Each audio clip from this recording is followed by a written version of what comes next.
Hello, my friends. It has been a very long time since I have gone live. I don't even remember the last time that I went live. I think it's been, I don't even know. Let me share this with some people so people know that I am live. I don't even know the last time that I was live, if I'm being honest. It's been a very long time. Yeah, it's, I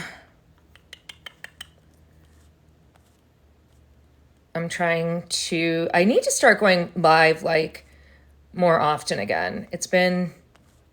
I like doing it. It's just a matter of like finding the time to do it and like not being exhausted.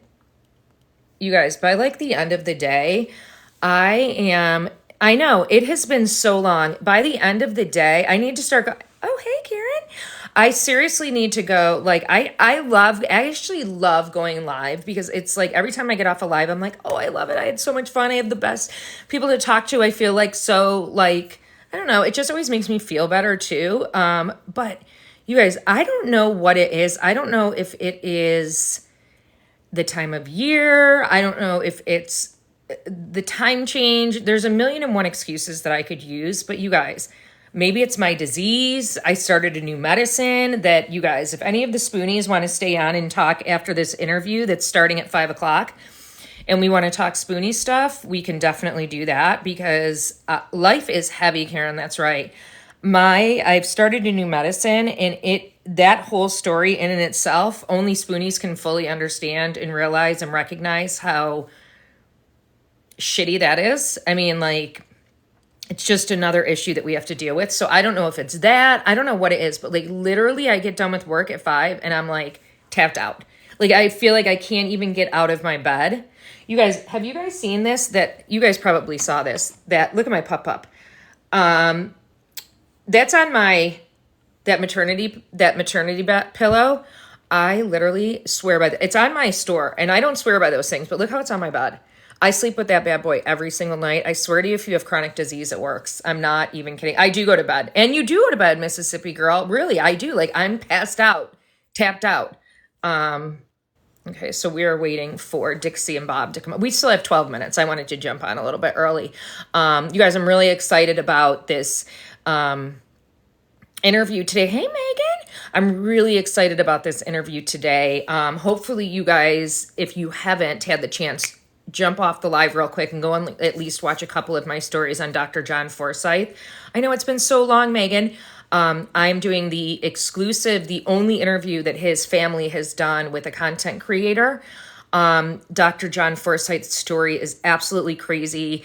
You guys, like the fact that his mom like reached out to me and said, I've been seeing your stories. You've followed this story since the beginning. We want you to help us. Because we don't think that he killed himself. And I don't think that he did either, you guys.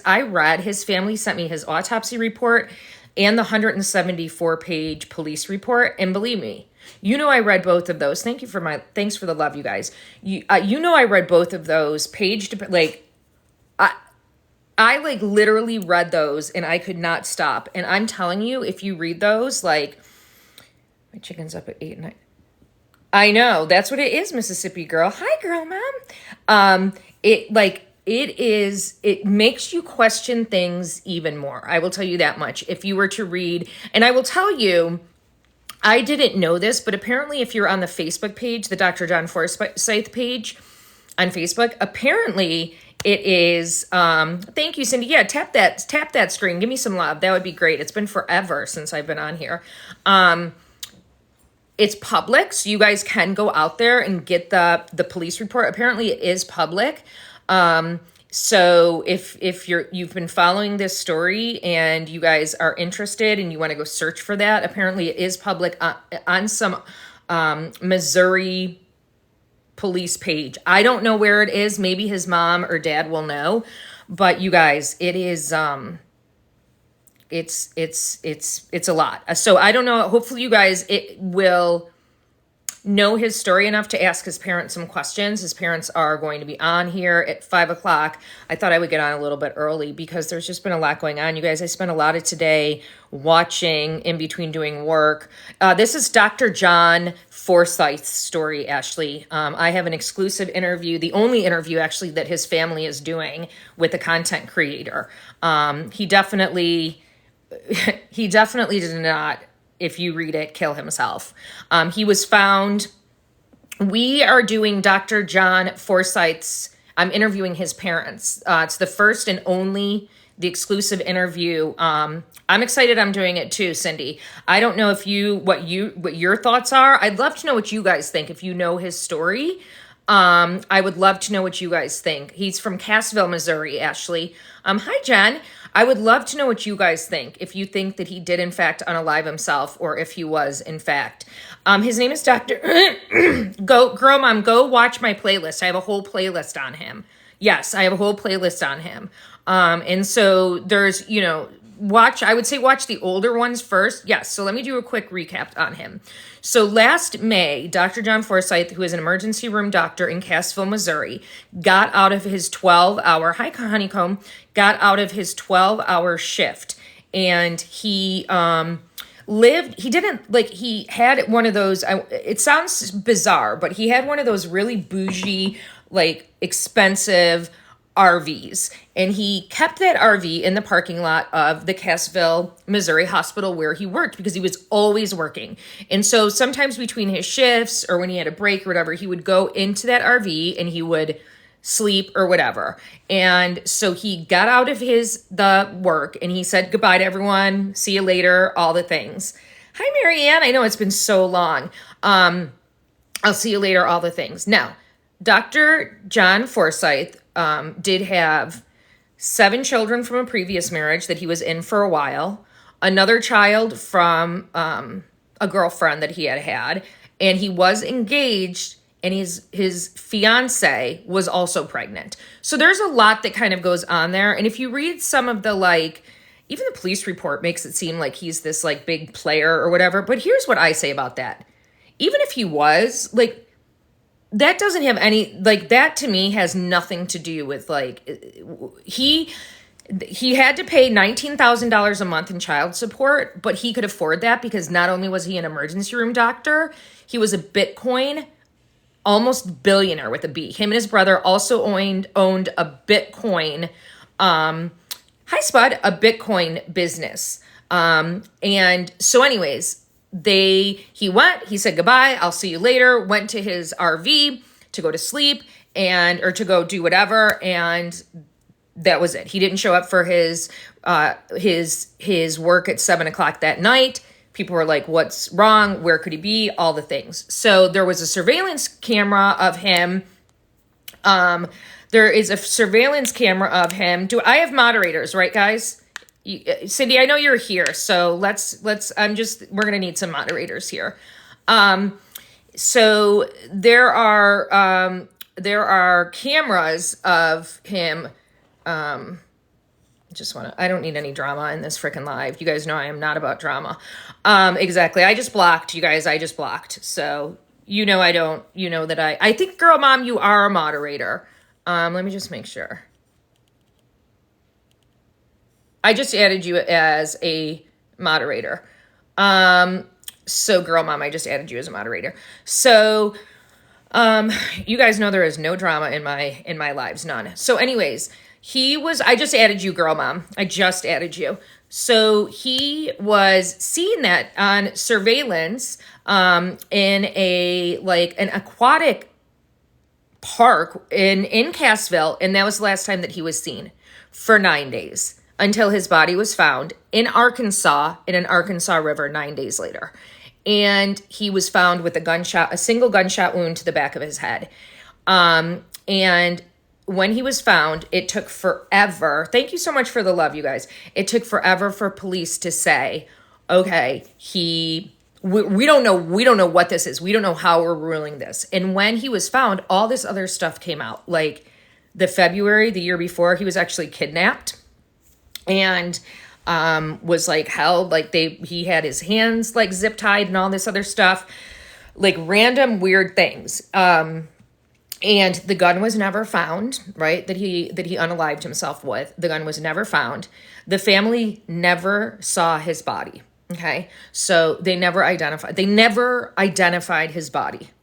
That to me is extremely weird. Like, he's in the grave, he's in the ground, they never identified his body. Okay. How did he get, so they also said that he stole his fiance's daughter's bike. It's this like pink and black, like little bike, not like little kid bike, but it's not like a bike that you would ride, like, you know, cross country, and rode it 26 miles from Cassville to this Arkansas river. And so that's how he got there. He rode this bike, and he has asthma. So they're like, first of all, there's no way he could have ridden his bike that far. But apparently he's on surveillance camera riding this bike. So that's what the police say, at least. He's on surveillance. He got caught on surveillance riding this bike. Here's the other thing that it said in the police report, which I did not know, that very random. He had $10,000 in a Ziploc bag in his pocket. He was found in his lab coat, with his $10,000 in his pocket that said, "For my love." That was redacted. I'm assuming it was for his love, his fiance. And then there was another $20 bill in his other pocket that said something along the lines of like, "It didn't work out for me," or something weird like that. Like, that's just bizarre. Like, there's just so many bizarre things to it that it just, like, it doesn't add up. Why did the police at first, for months, say that this was, hi, Kim, say that, that's the other thing. Did he ride his bike in the lab coat, or did he have it? There was a backpack there as well that was found. I don't know. We don't know. Like,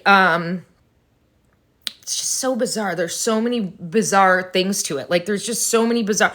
He had just gotten engaged 3 days before. Why would you get engaged and then unalive yourself? He had plane tickets to go see his kids who lived like in Iowa. Why would you have plane tickets to go see your kids?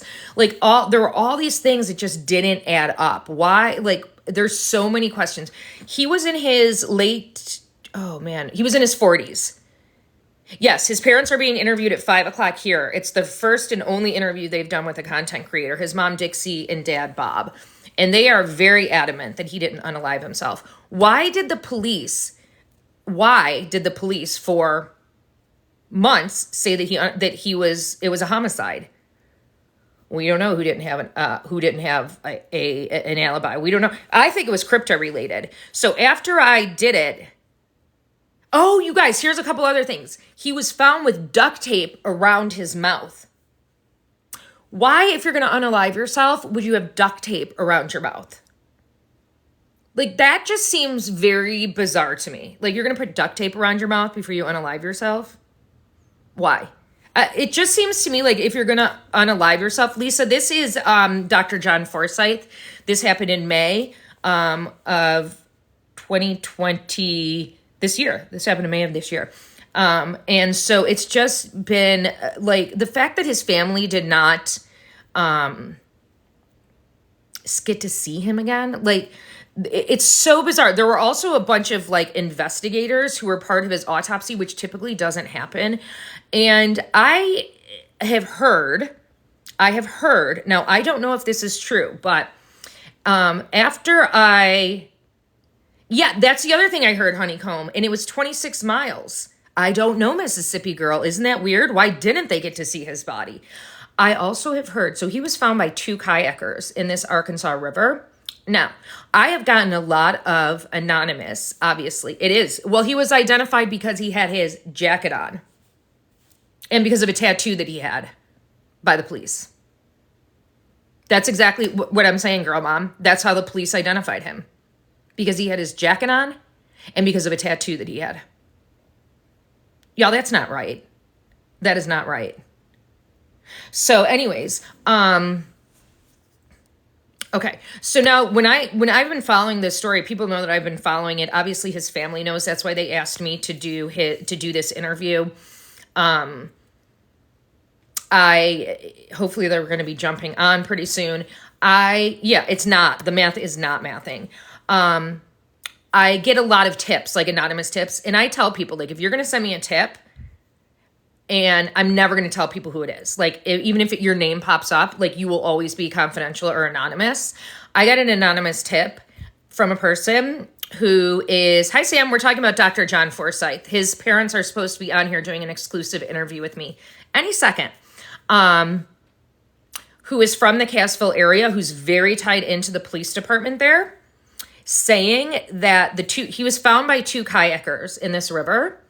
And the kayakers said that the police who identified, or I'm sorry, the guy who sent me this anonymous tip, it very tied into the Cassville Police Department, said that the two kayakers are members of the police department. So if that is in fact the case, see, here's my thing, you guys. Here's my thing. I've covered several cases like this. For those of you who haven't been following me for a long time, for those of you who have been following me for a long time, you know that I'm super passionate about Sean Doherty's case. If you guys have not been following me, you need to go to my playlist and watch Sean Doherty's playlist, because that will make you so angry, that case. I'm telling you, after you're done, we're done with this live, go watch the Sean Doherty case, my playlist, because especially as a parent, you will be so angry. Sean Doherty is a 12-year-old boy from Virginia who absolutely did not unalive himself. Absolutely did not unalive himself. He was found with a bag over his head with his hands tied to the side, hanging from his outdoor playground, and yet police said that he unalived himself. No.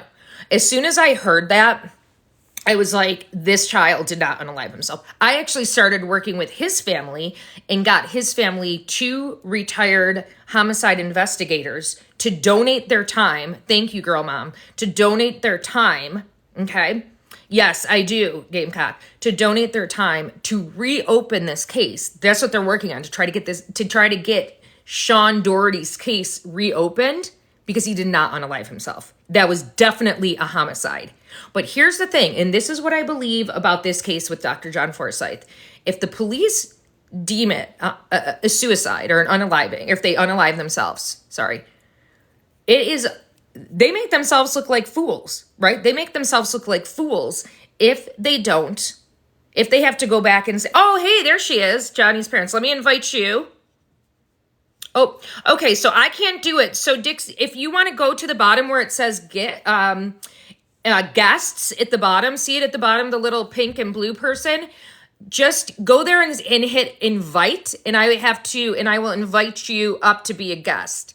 Oh, there we go. I just invited you. So you just have to accept. And then I'll bring you up. This is what I think happened with John's case. They said that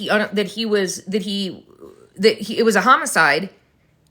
They're never going to go back and say, oops, we made a mistake. Nope. Oops, we made it. That is the thing that happened with Sean Doherty's case as well. They're not going to do that. It's too big of a mistake for them to admit. That's what I believe. That's what I believe. So, did you get the invite?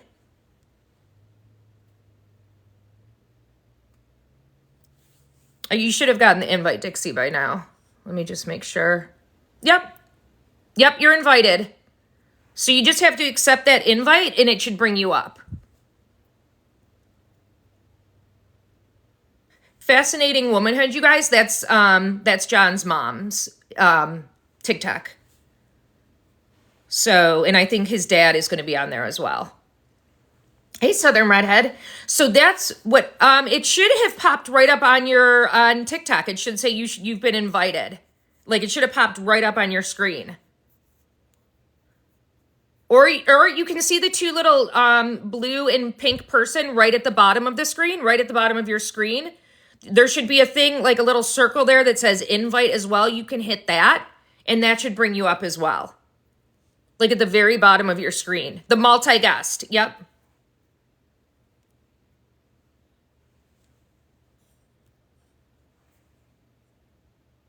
Yep, that should bring you up as well. It should say like a +1.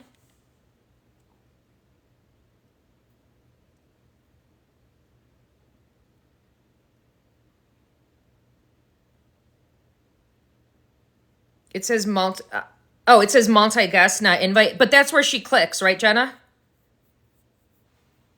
She should click multi-guest, that little pink and blue person at the very bottom of the screen. Yeah. So there, do you see that? It should say, it says multi-guest, like right at the bottom of your screen. Like right here. And that you should be able to click that and it'll say something like invite and then you just accept it. It should be like right here.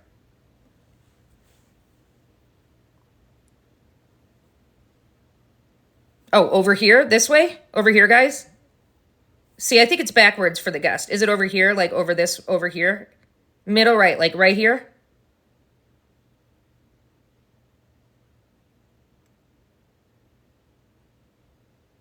Okay, so it should be somewhere right around here. Click it, and then it says request. But I invited you, so you might not even have to request it. Looks like 2 people that are red and blue. Looks like 2 people that are red and blue. Like 2 little people. Like caricature people.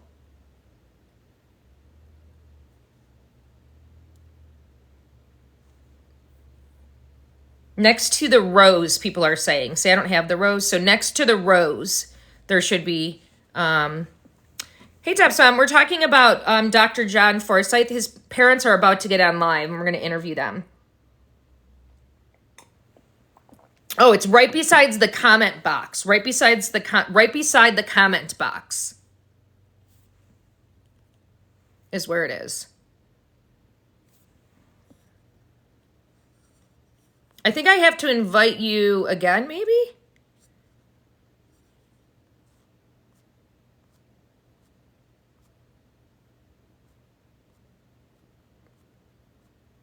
Oh, I don't know if they're in here anymore.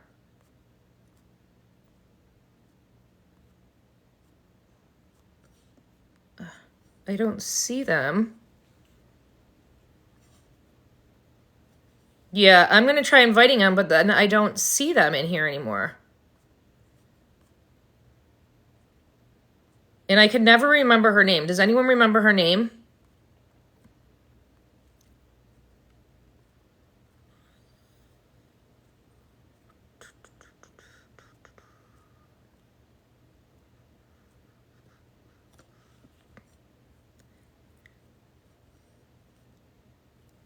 They might have popped out. Let me see. Because they were definitely in here. And I know this is her very first live. So,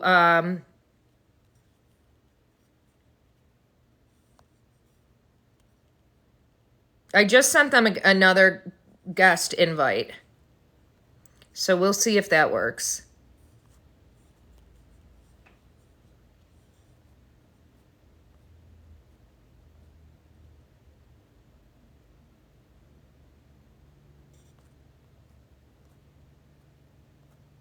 I already got a restriction? Are you kidding me? Okay. She definitely has enough followers. She has over 2,000 followers. Don't you only have to have 1,000 followers?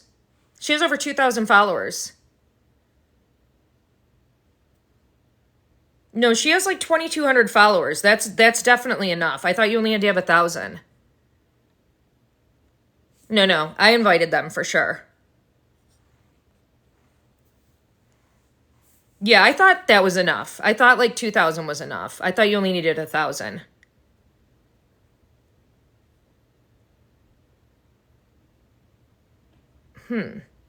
Should I call her?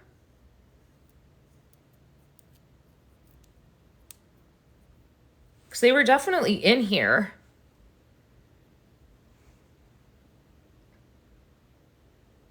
Oh, you can't figure this out? Okay, so I invited you again. So you should see a thing right at the bottom, right here, right around here. And it should say invite. And all you should have to do is accept it. That's all you need to do is accept it. Maybe I can invite one of you guys up and you can walk her through it. Would you guys want to do that? We can do like a little, you guys can, There's nothing that says invite. Really? I've invited you like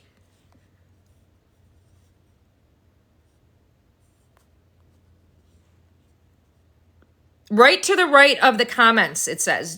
Do you see two little people? They look like a little list of people who are on. Okay, here we go. Okay, and show you how to do it. So here, she's going to come up and show you how to do it. Hey. Hey. Hey. So, okay. See where it says comment at the bottom there, right? So where you can write your comment. So she's writing a comment. Yep, she's writing comments. Right, Yep. right to the right of the comment is a blue and red little figurine. You just hit that. Do you see the blue and red figurine?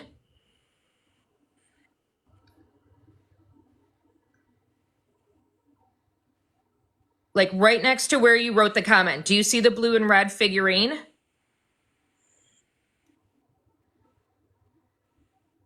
And then she just has to hit that. And then it will say requests to join. To the right of my comment box is the side of my screen. Are you on your phone? Right in my comment box is the side of my screen. Yeah, hit that. It says multi-guest on my phone. Yeah, hit that. That's not her. That's not her. Oh, sorry. Are you on your phone or are you on a computer? Because this does have to be on a phone.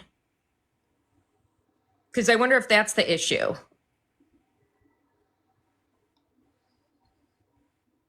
Angel's saying it's on my phone, but that's not her. Yeah, Dixie, it's got to be on a phone, a cell phone. Yeah, it does have to be on a cell phone to go live, right? You can't go live from a computer. So that could be the issue. Now there is a thumbnail of someone else. Yep, that's Girl Mom. She's up here. Are you on your phone or are you on a computer?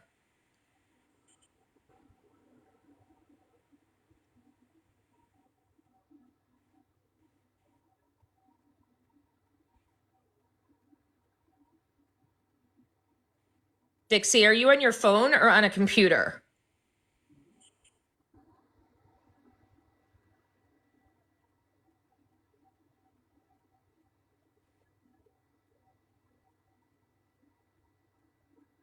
I'm not sure how else we could like do this unless someone can jump up and show her like physically on a phone how to do this. Because I've never really had this problem. Show her. Oh, like on another phone, you mean? Yeah, yeah. Because I've invited her twice, so I don't think I can invite her. Yeah, I just sent you another invitation to be a guest, but you have to be on a cell phone.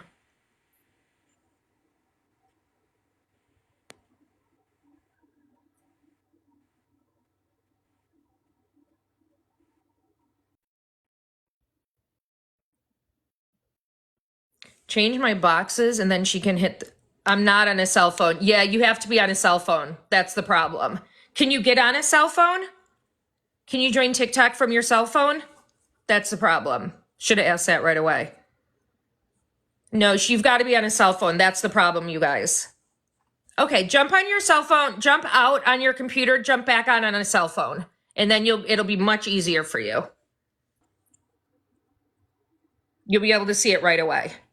Okay, Cindy, I'm going to jump down then. Okay, thanks, Girl Mom. So while she's jumping back off and jumping back on, I'll finish telling you guys a little bit more about John's story so you guys can know sort of all the background before. So then you guys can just start asking the questions. Obviously, I'll start asking questions, but Can you kick me out, Cindy? I don't know how to get out of here. yeah. Why is it not letting me kick you out? Oh, there we go. Okay. Okay. So before she gets back on, because she's got to be on her laptop or on her cell phone, I'll just tell you a little bit more about John. So, like I said, he had just gotten engaged to his fiance a few days before.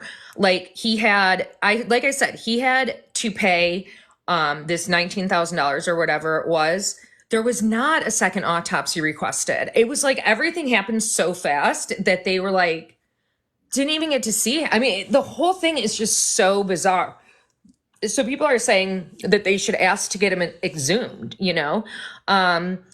But that's expensive. I don't know. I mean, so he was, like I said, he was having, and so the police report made it seem like, oh, he's this like big player and he had all these financial problems. He really didn't. He could afford to pay the $19,000 a month that he was paying to his children, like for child support, because that's what I would think, Mississippi girl. That's what I would think. But again, for police to reopen a case, like I said, you guys also need to look at Sean Doherty's case when I'm done with this, because that case will blow your mind. The fact that it was ever deemed that he unalived himself. That case will drive you. You will be angry. We're talking about Dr. John Forsyth, Rhonda. So anyways, I think it takes a lot for the police to say, oh yeah, we screwed up. We're going to reopen a case and, we're going to deem it that it was actually a homicide. But here's the thing. They did it first. Well, Tiffany, that's the question. Dr. John Forsyth, Depp's mom. He was the doctor from Missouri who was missing for 9 days before they found his body in an Arkansas river with a gunshot wound to his head. The police at first said that it was homicide. Then they came back and said, no, he unalived himself. But there's so many weird circumstances that it's like, I don't know. I mean, so his parents are going to speak to, that's what I'm saying, Jenna. It takes a lot for police to come back and be like, oh, oops, we made a mistake. And especially, someone did say that, Candy. Someone did say that they saw him. I don't know. I mean, I did a bunch of, after this happened with John, I did a bunch, because another crypto person was killed, Candy. That's what you saw. I saw the same thing. Another crypto person was killed yesterday. I saw it on the news as well. Is that what you're talking about? Or are you talking about the fact that someone saw him in a foreign country yesterday? That was just on the news yesterday? Because what I saw yesterday was another crypto millionaire was killed. I did a whole piece I actually had to do 2 parts because it was so long, on all of these crypto people I personally don't have that many subscribers. You do. You have over 2,000 subscribers. So you can get on yours from your TikTok. You have plenty. You definitely have plenty. You only need 1,000, right? You have over 2,000 subscribers on TikTok. So you have plenty to get on here on TikTok. Yeah, you only need like 1,000, I think. I don't even think you need that many. I think you only need 300. Yeah, you can get on. You definitely can get on. 100%. Yeah, you have plenty. Otherwise, it wouldn't even let me invite you. And it's letting me invite you.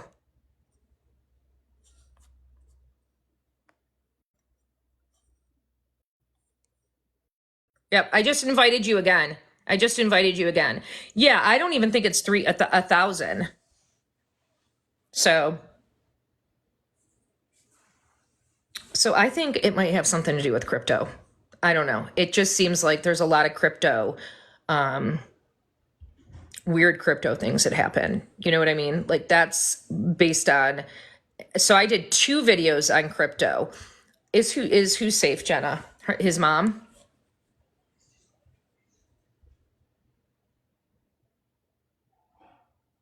Really? That was on News Nation last night, Candy? Really? That's interesting. Huh. I think she is. My son is like, be quiet. I'm like, this is my house. What? Okay, sure, I'll be quiet for you.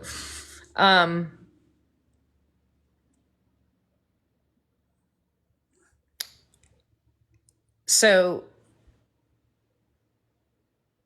oh, that was a different guy. Yeah, that's what I think it might be. I don't know, but I saw a crypto guy yesterday too.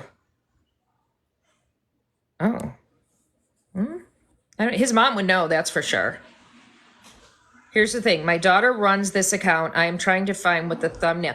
Okay, so it's at the very bottom, and there's two people. Right next to where you comment, there should be, if you're on a phone, a cell phone, it should be right near where you're commenting. There should be two little people. It looks like a pink body shape and a blue body shape. And it's literally right to the side of where you comment. Do you see that?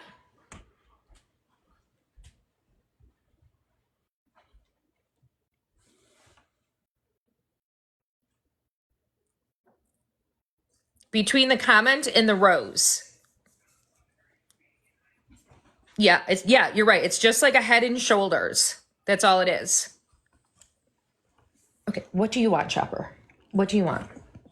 Lay down. No, no, no, no, Chopper, relax, buddy. Here. Just relax. Because you definitely have, if you're on a cell phone and you have over 2,000 people, you definitely should be able to get on it. For sure. What is the name of your, well, you're already in it. There's nothing that you need to do. You're already in my live. So you're already in it. So there's nothing that you need to do. You're already in it. Yeah, maybe you can request. How does she do that, you guys? How does she request? Tell her how she requests, you guys. Does she just go down to the bottom? You're not on your cell phone? Okay, it won't work unless you're on your cell phone, Dixie. Yeah, that's the problem. You have to be on a cell phone or else you can't come on TikTok Live. That's the problem. If you're not on TikTok Live, it won't work, period. But you do have enough people. You do have enough followers. You definitely have enough followers. So if you can't get on a cell phone, then we might need to reschedule this because it won't work. It won't work like on a computer. Unfortunately, that's how TikTok works. Oh, iPads work as well, or an iPad, I guess. Yeah, unfortunately, like a laptop doesn't work like that. Unfortunately, I don't know why, but it's got to be a phone or an iPad. But or you can go on, yeah, or we can reschedule if it's not going to work. But you definitely have enough followers for sure.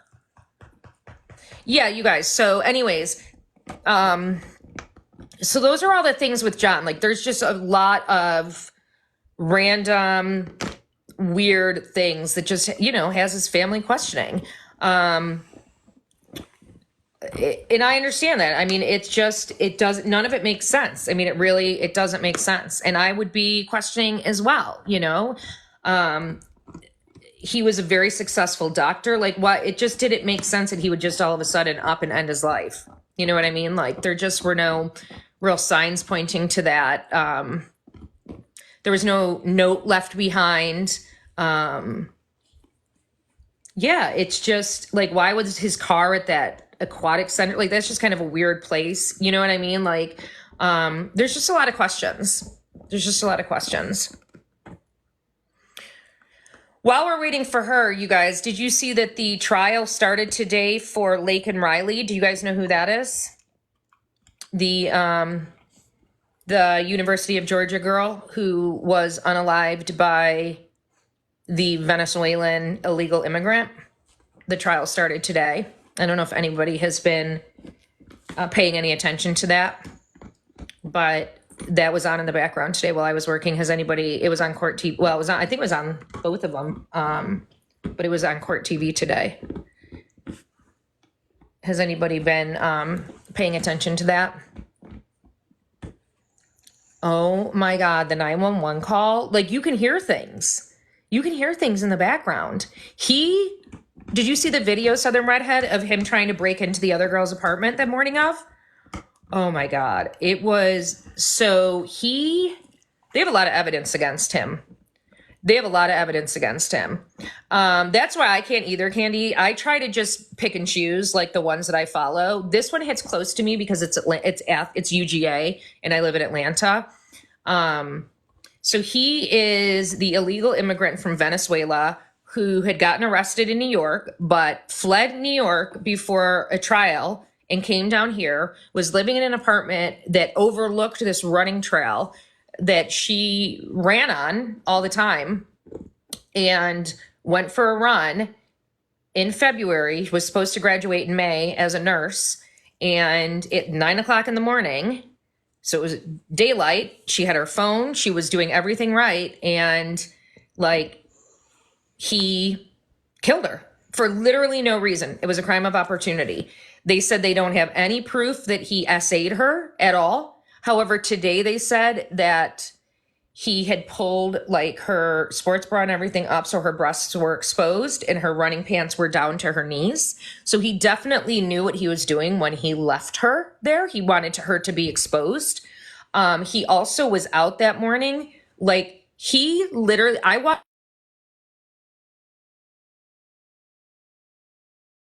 it made me sick watching it today. He also was out that morning. He was literally like a hunter, hunting to do something to someone. He was out that morning hunting in all black, okay, with a black hoodie, a black hat, all black on. And he was trying to get into, the first thing he did was try to break into another UGA's student. Like, she had a ground floor apartment. He tried 6 times to break into her apartment. And then he was peeping into her window, and she finally called the police and said there's this crazy guy like dressed all in black. They have that all on surveillance video. So he clearly was like trying, he was out on a mission. He was out on a mission. And well, this is what kills me, Mississippi girl. For some reason, the death penalty is off the table. Why? I don't know. We're in Georgia. The death penalty is here. Hi, Willa. I don't know, but it's off the table. A total crime of opportunity. He had a complete plan. You're absolutely right. And so the other thing, like, I have the worst chills. Like, as a mom, this is my biggest fear in the world, you guys. They said that her Garmin, she had her Garmin on, and thank you so much for the love. And her Garmin could tell every single thing. So it's like she was running, and then he must have jumped out of the woods because she stopped suddenly. It wasn't like she slowed down to like, okay, I'm going to slow down to like take a break or whatever. It was like she was running, and then it was like, stop. So like just, and that was all on her Garmin. Oh my God. It's the biggest, I know. My daughter is a senior. She's starting next year. And they said that her Garmin, it was because of her Garmin that they know exactly what time her heart stopped. It stopped at 9:26, and that he approached her at 9:06. So for 20 minutes, that baby girl was tortured by that fucking monster. Pardon my French. Tortured by that fucking monster. Pardon my French. And they had like the rock that, that's what he did. He hit her over the head with a rock. So it was blunt force trauma and asphyxiation. But they say he didn't essay her, but he dragged her. Exactly, Candy. He dragged her 64 yards, 64 feet, very far, and then tried to cover her up with brushes. But like, here's what I don't understand either, y'all. I used to be a runner, and I still rely on my phone, like that SOS button where you hit it and it's supposed to go like to the emergency, like right away. Okay, she did that. She hit that, and they played that. And that's what we were just talking about. Like that, I don't know why he didn't essay her. Or they may not have had, I know, Debbie, it's heartbreaking, right? They may not have had, okay, let me see if I can invite you now. Are you on your, okay, I just sent another invitation. If you're on your cell phone, you should be able to get it and accept it. Can you see that blue and yellow or pink person at the bottom? I just sent you another invite.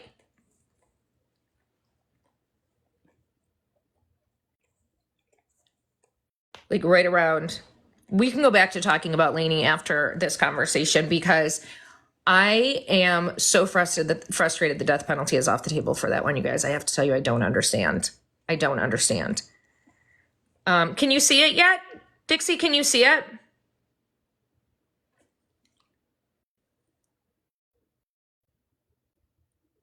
That's the other thing. There may not be any body fluid. That they said that she might have still been, and there is just no evidence of it. The way that her body was laying there, they thought that she was, obviously. But they don't have any evidence of it, so they couldn't, like... Are you on a phone? Are you on your phone now?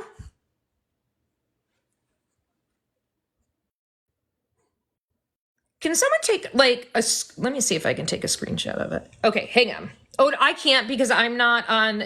Can someone take a screenshot, you guys, and maybe send it to me and I'll put it up like exactly where she should be seeing this? Does someone have my, does anybody here have my Instagram or my cell phone number that they can send it to me? Yeah, his DNA was under, oh, something just happened, but you guys completed the first stage of Team Quest. I don't even know what that means, but thank you. Does anyone have my cell phone number or Instagram where they can send me like a screenshot so I can bring that up and it'll show exactly where she should. So right beside where you write your comment, there is a blue and pink button.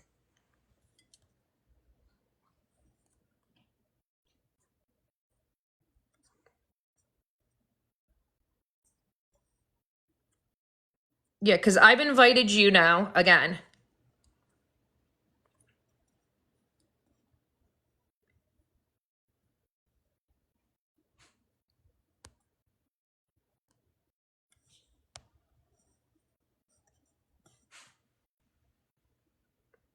Okay, I just invited you again.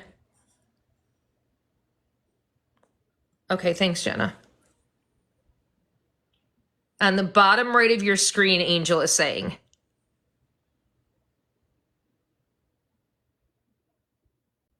Between where you comment and the rows.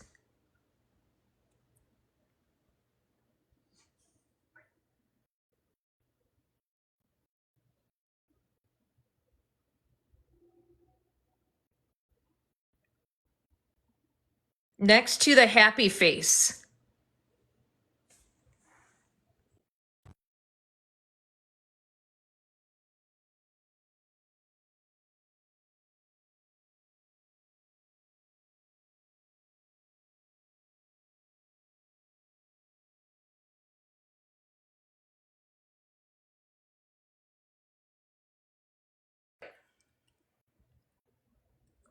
Okay, you can see yourself.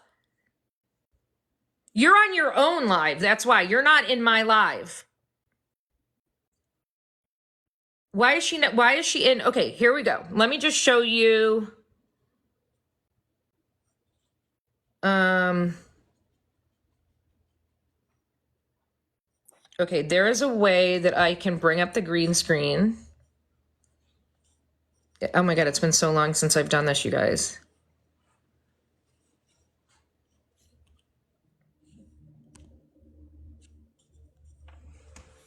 Okay, can you see that?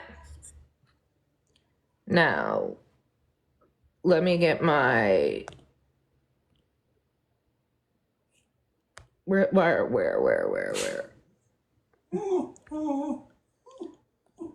Okay. Oh, it's too big. It's too big. And you guys can't see it because of the comments. Hang on, let me turn the comments off. No. Can you guys see? No, you can't see it. Because, all right, here's what I think is happening. Here's what I think is happening. Go out,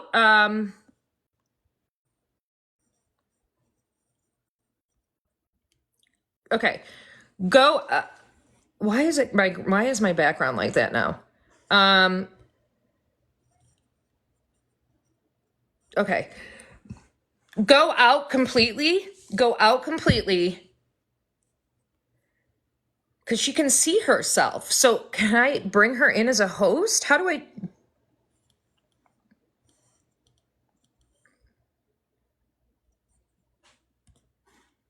No, that's not what I want to do.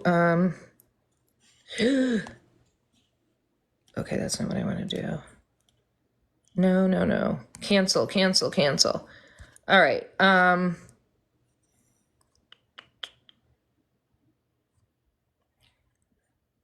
don't know what is going on.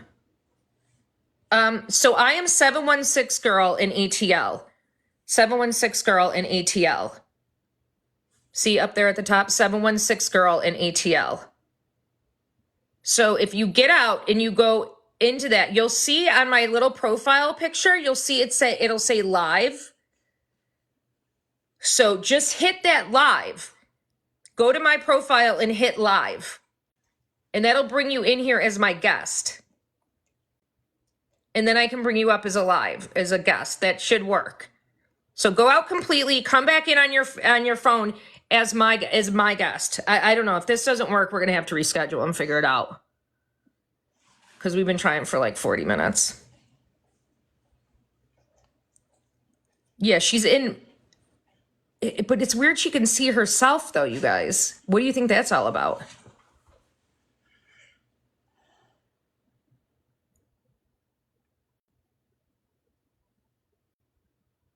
I don't know. I don't know what's going on.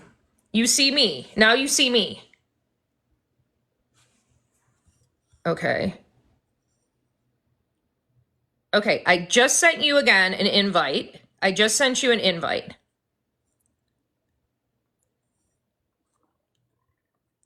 Okay, I just sent you an invite. So do you see that little pink and blue person at the bottom? A spoonie is someone who has a chronic illness. Okay, we got you. Yay. Okay, we got you.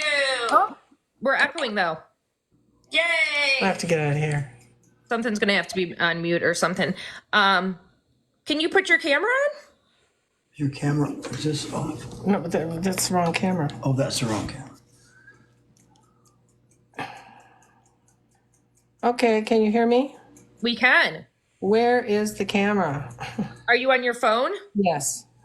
So that you guys know better than I am. Where's the camera for to be a guest? I think she has to hit her picture, right? On the camera, you hit the picture. And it should be like on the bottom of your picture. Oh, Celia, I'm so sorry. Yes, you would be, unfortunately. Yeah, she has over 2,000 followers, Rebecca. Touch your face picture. Touch your face picture. Okay. Do you see a camera pop up now? Yes. Hit that. No, wait a minute. I do not. Hold on. Can you get the bread? Sorry, I have bread in the oven. It's okay. I see my picture. It says when I click my picture, it just says send to me. This is so frustrating. I'm sorry. I just have never done this before on TikTok. That's okay. That's okay. Maybe we just don't have her with the picture. Is that okay? Is that okay, you guys? Wait. I don't even see a picture of a camera on here. Oh. Do you see three little dots at the very bottom of your camera or of your phone? No. Like, right? Do you see like business, subscribe, enhance, more? There's people that are on there, and then there's a little microphone thing and a smiley face, and just a second. Nope. Okay. Well, let's not worry about it then. Okay. I'm sorry. That's okay. It says you have 0 followers on this account, so you must be using a new account or something. That might be why. Maybe. Okay. You communicated with Cherry, our daughter. She's my executive assistant for my business. Okay. She's the one who set this up, and she and her husband went to Mexico this morning. Oh, So good she for came them. to help me. Yeah. Good for them. Okay. Well, I appreciate you, Dixie, doing this for us. And Bob is here. Bob is here too. So sorry about that. And Bob. So Dixie, while you were trying to get on, I did encourage my followers, everybody who was on here, my followers, and everybody who was on here to go watch some of the videos that I've done about telling John's story. So I think the majority of them do kind of know John's story. However, if you want to give a very, a high level overview, if you want to give your side of the story, what you believe happened, I think that would be really beneficial for everybody as well. Okay, this whole thing is so corrupt. I just can't believe it. But in 2022, Johnny was, we're calling it an abduction. He met with some people. He went willingly to meet with some people, but it turned into an abduction when they put a gun to his head and zip tied him. So we're calling it an abduction. And he was, the whole time this was happening, not the entire time, but some of the time, he had his cell phone and he was texting his fiance, telling her to please stop texting him. His phone was lighting up and he was in a real precarious position. He was trying to negotiate with these people. And so you can tell by the text message thread that something serious was going on. We also know that about a few days before that, Johnny didn't own a gun. He didn't borrow a gun. He didn't like guns because he has children. His brother Richard did own guns. He doesn't have children. And about a week before the abduction, he borrowed one of Rich's guns, and he'd never borrowed one before. And Rich just said, okay. So he took it, and then he returned it about a week later, and Rich said he checked it, it was unused. But we know that he said in a text message during that thread thing with his fiance, he said, it's good I didn't take the gun out of the car. They would have killed me for sure. Now, the police have this. They totally ignored it. They said it was no evidence. And yet when he negotiated his way out of it, they zip tied him. When he came to her house, they were dating, but they weren't an exclusive yet. It was freezing. It was February. He had his shirt off. So it was really cold, and they'd taken a felt marker and written a warning all over his chest. Stop. And it was something to the effect of stop doing what you're doing. And he said he negotiated it for the time being. He didn't tell us because she said that he told her, if you tell anyone, I know where your family are, I will kill you. I will kill them. Okay, so the police decided not to believe this, even though the fiance was a witness to him coming there, zip-tied, without a shirt on, with all this writing on him. And Richard was a witness to the fact that he did borrow his gun and then returned it a few days later. So, but nobody knew that had happened until after John's death, correct? Until he disappeared. Until he disappeared. Yep. Then we were told, and we were horrified. And it was about crypto. He said some guys. So we assume it's about three, because a couple would be two and one would be one. So It was about three guys, and they told him, this isn't personal. We were hired to do this. So was it, or Richard? I mean, because I know Richard was, so for those of you who don't know, I knew I'm the fiance's sister. Oh. You're his fiance's sister? Oh, so you were a witness as well, is what you're saying. You knew as well because you were his fiance's sister, Sky Fly. Okay, that makes sense. So you also knew. Okay, got you. Mm-hmm. So does anyone have does Richard, I know because they were partners in the crypto business, have any idea what that was about? Were they trying to rob him, or did they want He didn't say, but it was crypto related. Absolutely. Look, Johnny was a medical doctor, and this had nothing to do with his medical profession. This had to do with crypto. It had to, because it was the only part of his life that involved any kind of danger. He was a developer. Right. And he said that they had been threatened, robbed, all kinds of stuff before then. It's good I didn't know all that before, because I'm already a worrier. And Johnny was just confident. He was confident he could handle things. And so the thing that the police have come up with is so ridiculous. This bike ride is so ridiculous. And I'm sorry, I'm kind of speed talking because this subject is really distressing. No, understand. No, go ahead. And not only was he murdered, but the police have been awful.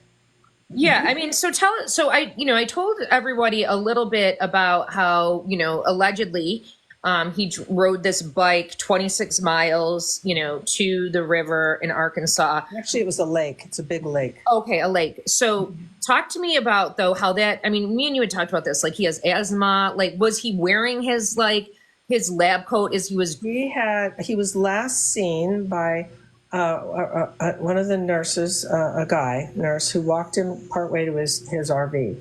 And when he left him, Johnny was tossing his keys in the air and said, "See you tonight." And he was wearing his lab coat. Then they claim he rode a bike, which he didn't ride bikes. He did when he was a kid, but he didn't ride bikes. He didn't like physical activity because he had a permanent back injury that the police didn't ask about and they didn't know about. He also had exercise-induced asthma, which they didn't ask about.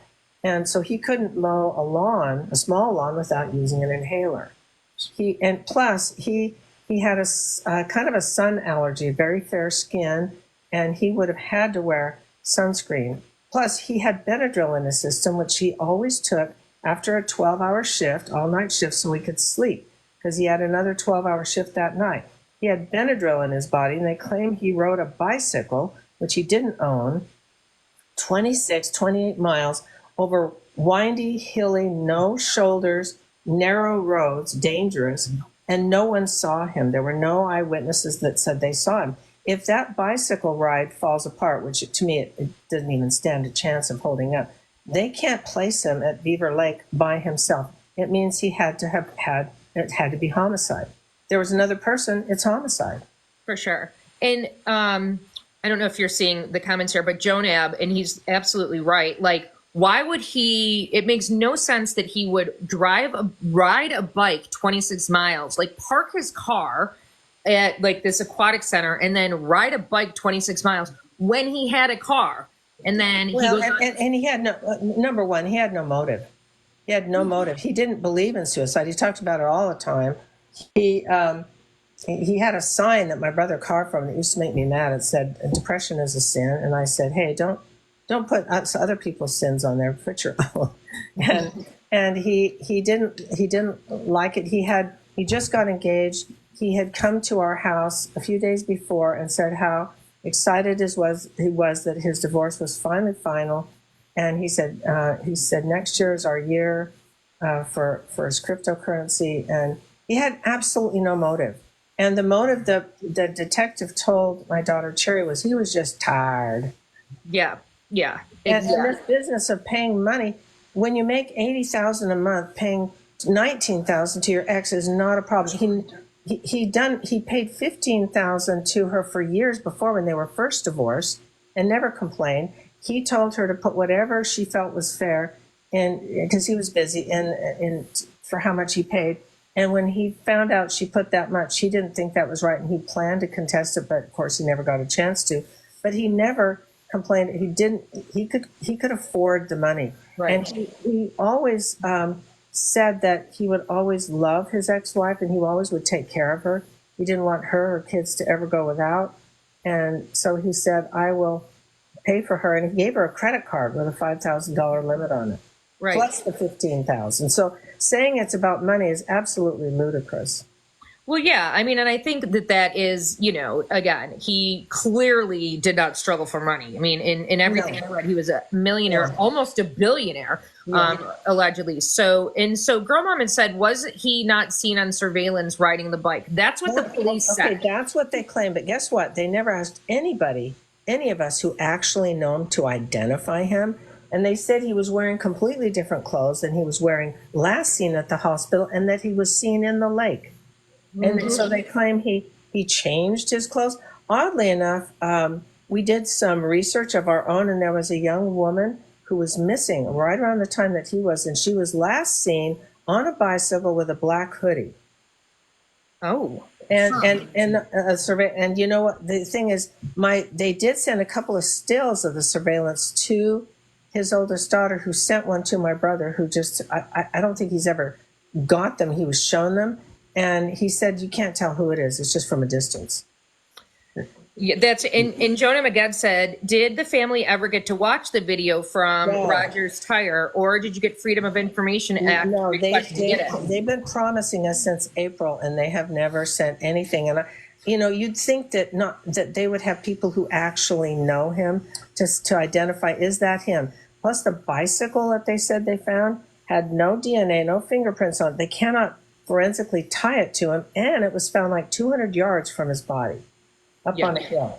It is completely ludicrous because they claim he stole his fiance's little girl's bike out of the garage. And it didn't buy another one. Couldn't have fitted in his car. It was an Infinity. And where did he hide it for 2 months before he disappeared?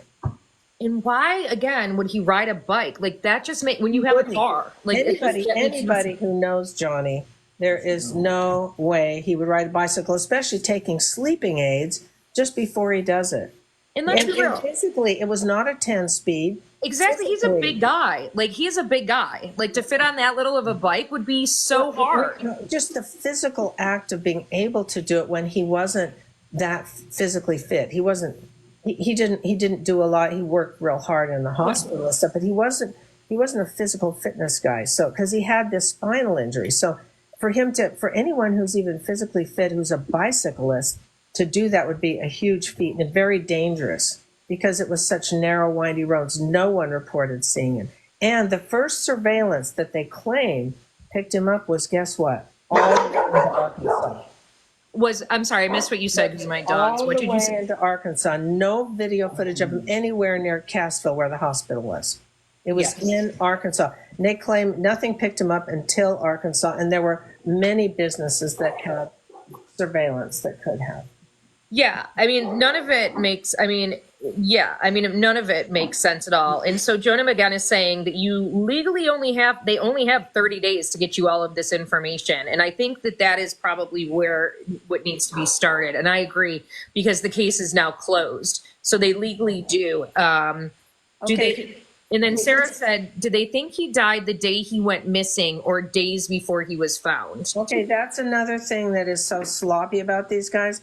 They don't, in the police report, they don't even conjecture a day, a time of death, let alone a day. No, nothing. The police report says nothing about his finances. Zero.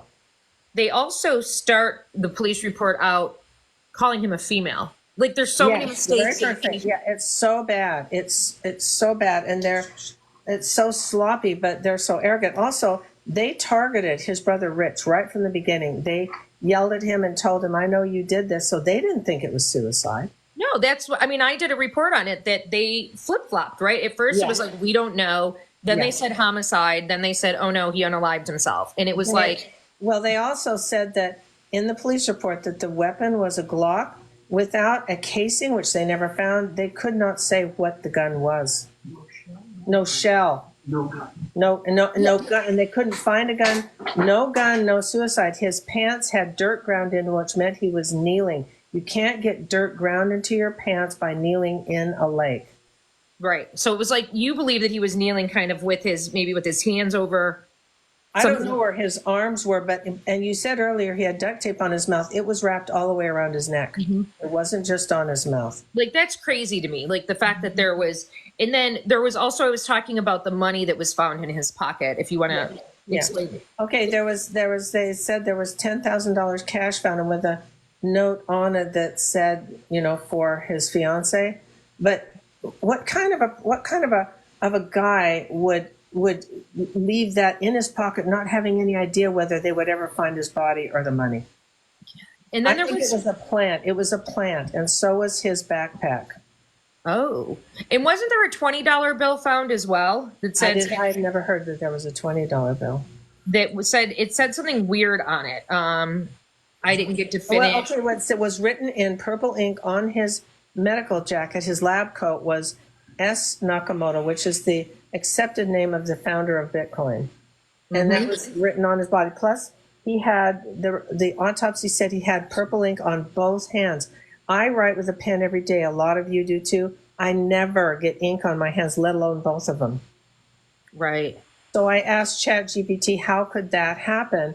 And it suggested could happen in a struggle. So, I mean, other than that, I don't know, but there, we are just, I mean, not only are we absolutely devastated at what happened to him, but that the police could be so corrupt. And we also now know that the FBI have been on this from day one. Yeah.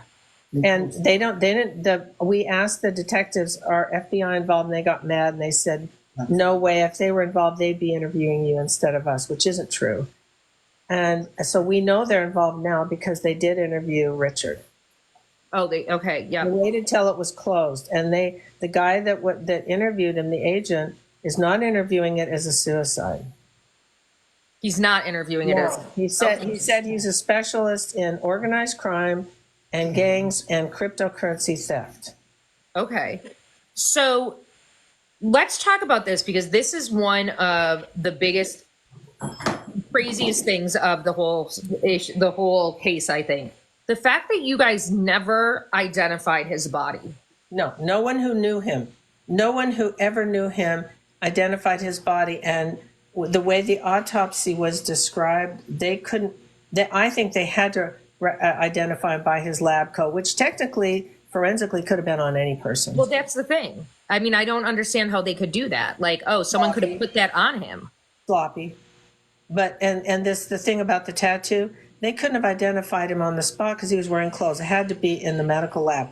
And by the way, the other really suspicious thing is, how did they get the medical lab clear down in Little Rock? That's like 3 hours away by car. How did they get 3 pathologists to sign that off as a suicide when it is so obviously a homicide?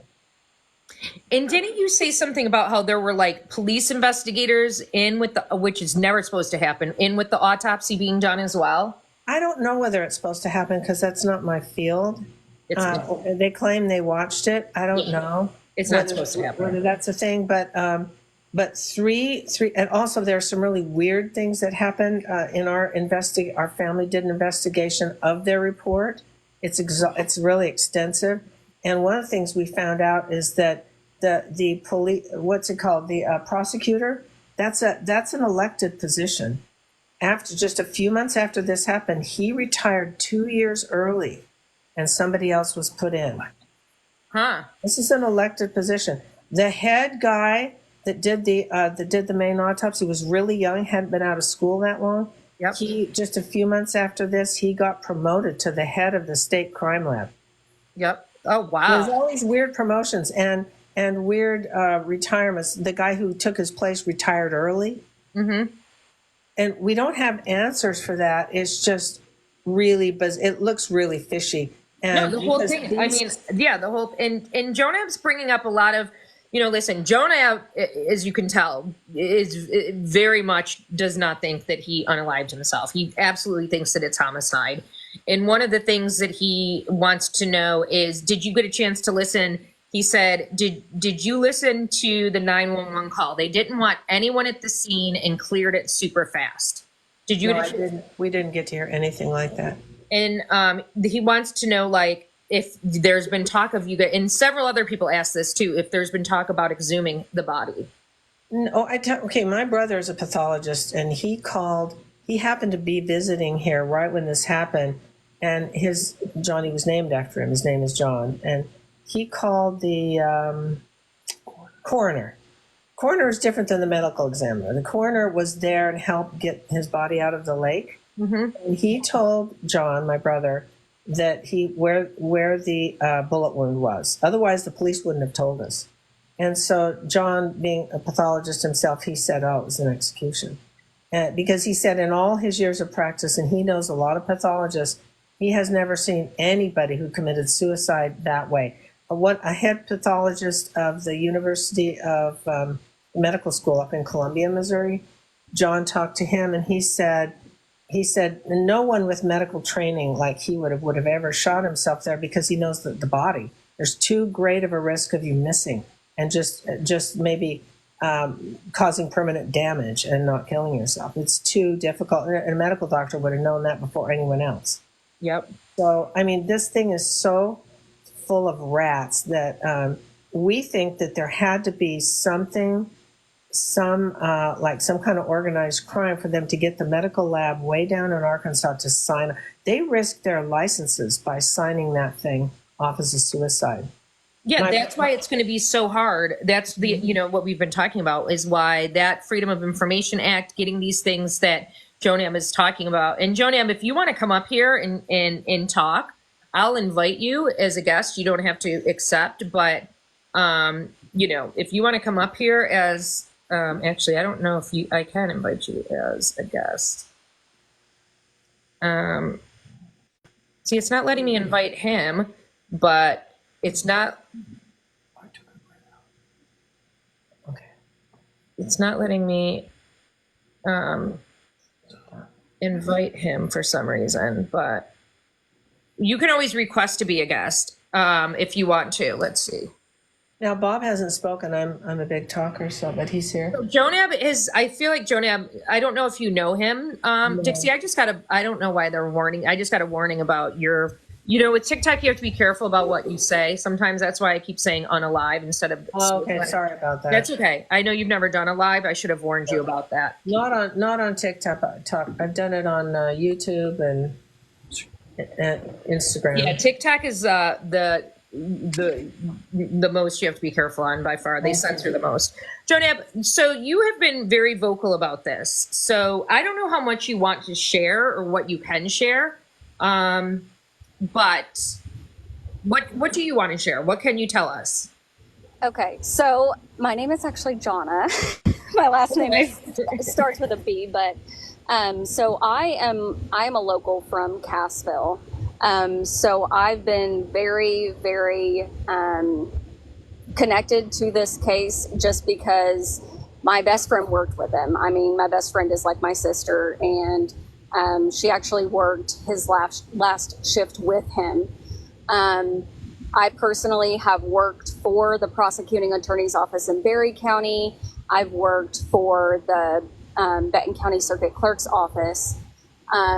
So I'm into criminal matters anyways, like just interested in them. But personally, just from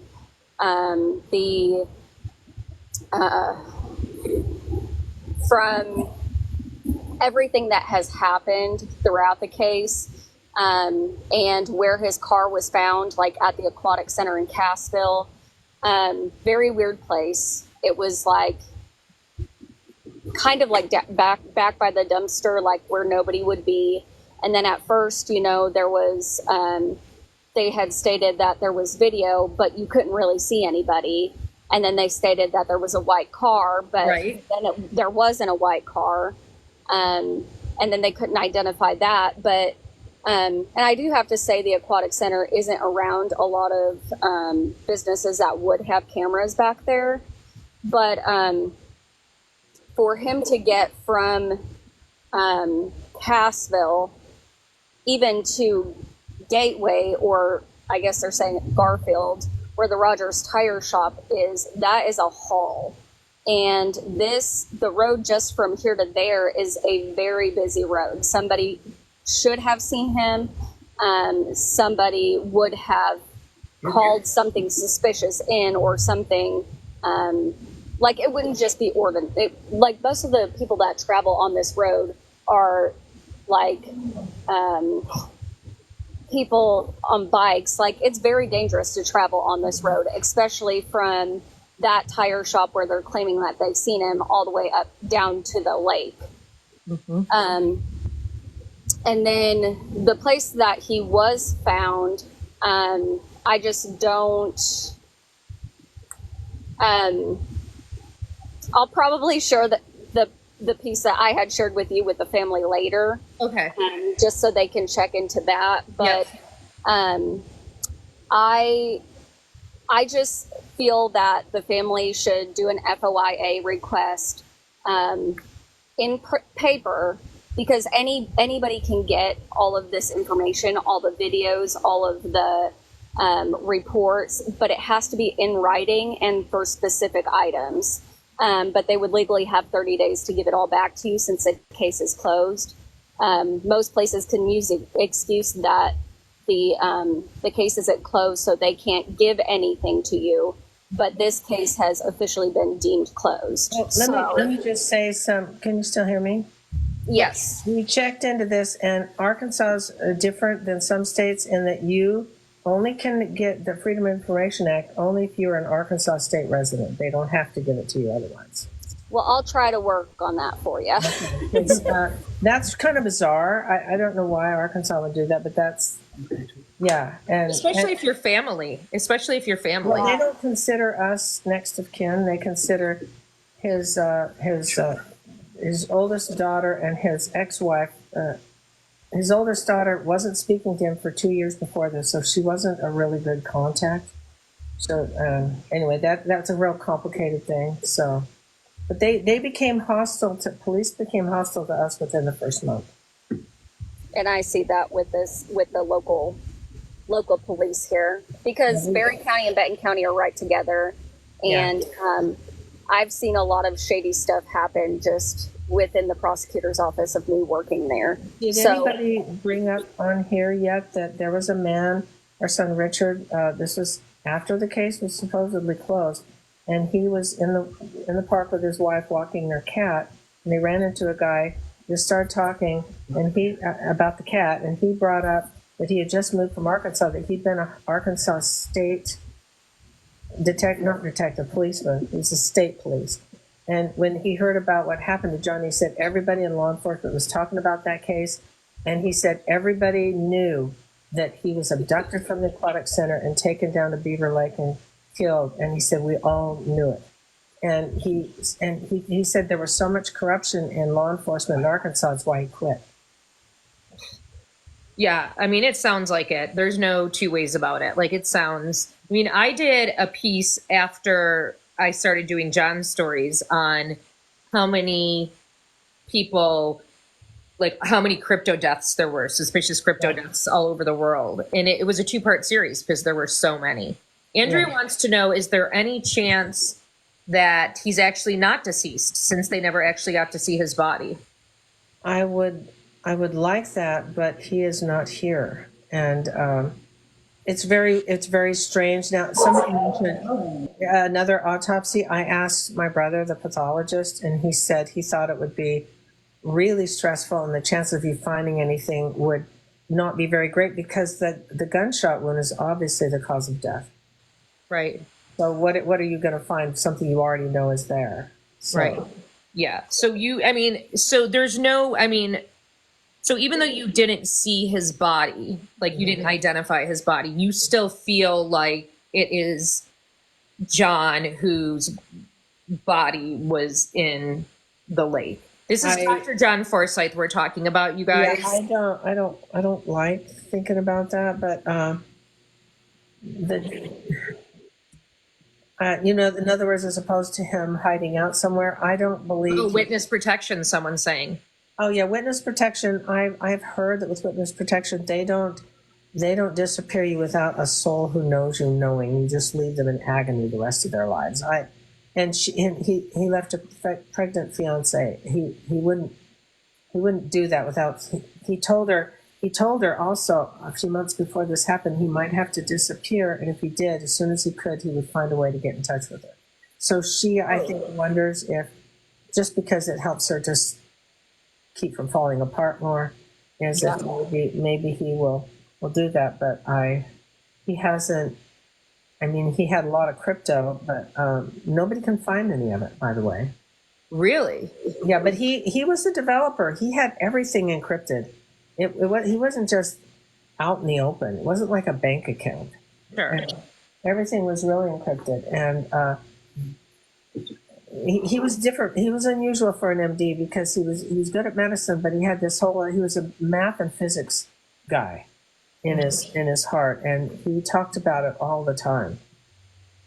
What do you say to people who say that he was obsessed with death and that he, was like overly obsessed with it? And I'm glad you brought that up. He became really interested in near-death experiences because he was into quantum math and quantum physics, and he was trying to figure out a way with his crypto to identify, like, say, you are you and no one but you, and no one could steal your identity kind of thing. You can use DNA, but it's too expensive and it's too complicated. a way to identify you. And he knew, he said the answer, he's listened to a bunch of near-death experiences, and he said the answer is in quantum math and quantum physics. And if he could have an experience, he says, I want to stay there, but if I could just go visit there for a few minutes, I could see how to do it and bring the knowledge back. He wasn't obsessed with death. He was obsessed with quantum knowledge about quantum physics and math and entanglement.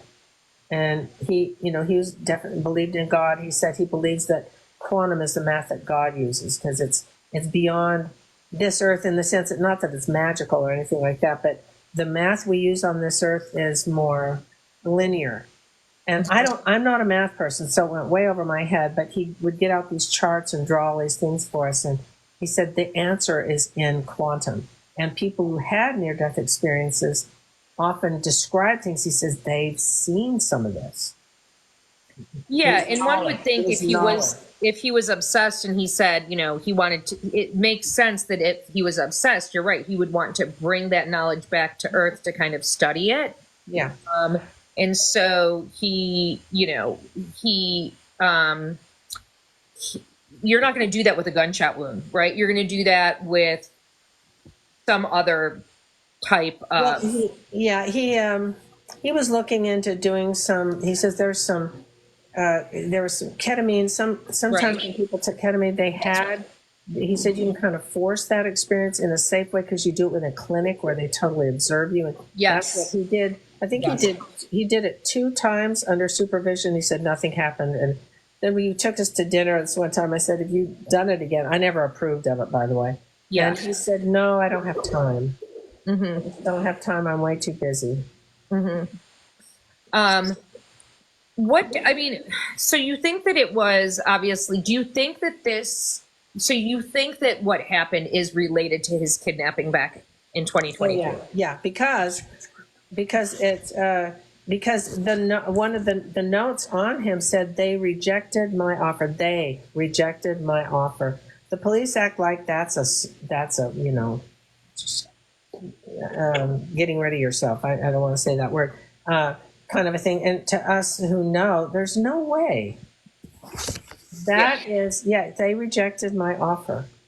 And I think that note was for his fiance who knew exactly what happened the year before. And I surmise that the reason that they duct taped him so he couldn't talk his way out of it again because he did the first time. Right. And we didn't really get into the backpack. Do you want to talk a little bit about the backpack, his backpack that was found? Yeah, we think, my brother, the pathologist, also thinks the backpack was a plant. Because why could they find if he could get rid of a gun, why couldn't he get rid of a backpack? And what was in the backpack? They claim there was a gun holster, which is another reason for a plant because he didn't have a gun. Right. And they didn't even show that he had acquired a gun in any way. And there was they act like there was drugs, but doctors often have syringes and lidocaine in there. In fact, his fiance said, I've got some in. She's a nurse and DNP, doctor of nursing practitioner. She worked with him. She said, I have some in my backpack now. That's not uncommon. He was an MD. He had stuff in his backpack. And they claim there was ammunition and a gun holster. I think it was a plant. The backpack was found, and 2 days later his body was found near it, but not then. And it's just so ironic to me that they cannot find the gun, right? And they have how do you hide a gun? They told us the first night they came, if there's a gun in that lake, we will find it. They searched, and then after the case was closed, I think, this is just conjecture, that there was a news report that came out and no one believed what the police were saying. And after they closed it, they went back and looked again and found, with sophisticated equipment, and found nothing. Yeah, I mean, but not only is it ironic to me that they couldn't find the gun, but they have zero proof of him ever going into a store and buying a gun. I don't want to bring it back to I'm sorry, Emma, what's her name? The woman from North Carolina who just they say she unalived herself from. You guys know who I'm talking about. I'm really bad with names, but they have video of her actually walking into the store buying a gun like an hour before she actually did unalive herself. They have video of that. They don't have they have the receipt. They have Mia, thank you. Micah Miller, thank you guys. You guys know, again, brain fog with being a spoonie. Micah Miller, they have actual video of her walking into a gun store buying the gun. Like there's nothing with, like, they're just like, oh, he magically had a gun. Like, where did it come from? The pathologist we've talked to said that, well, one, the head pathologist at the University of Columbia, I think, said there's no gun, no self-harm. He said, how did he get in the lake? How did he get in the lake? You can't show that. They didn't show anything, and they don't have to show motive, but there was no motive. Motive is not unimportant. He was happy, and he was a guy who solved problems, and everyone who knew him and loved him best said that he was not depressed. He wasn't a depressive person. He sometimes was kind of sad, but he always found a way. He always felt like there's an answer, and he would find. He's like his father. And there was no goodbye note. And everybody who worked with him the night of, yeah, exactly, Gamecock. I haven't followed her as much as I tend to follow stories that don't get as much coverage. I know Mika's has had a lot, but there was no goodbye note, right? The people who were working with him that 12-hour shift before all said he was happy, like he was normal. He's happy. He just got engaged, for Pete's sake. He just gotten engaged. He was about to have a baby. And they claim that, he spent all his money on expensive gifts. What they didn't bother to find out is he often gave expensive gifts. He was known to, when he worked in Aurora, he also worked in Aurora as well as Castville. Whenever he worked a shift there, he bought dinner for all of the staff every time. Well, and it was Mother's Day coming up, like for you, the one for you. He bought me a necklace for Mother's Day. We also believe that he knew he had limited time left. He thought that he told me once, I have a feeling I'm not going to live very long. And they said that, and I believe that people have that intuition anyways, and that doesn't mean that they're going to unalive themselves. He didn't sound depressed. He just acted kind of resigned.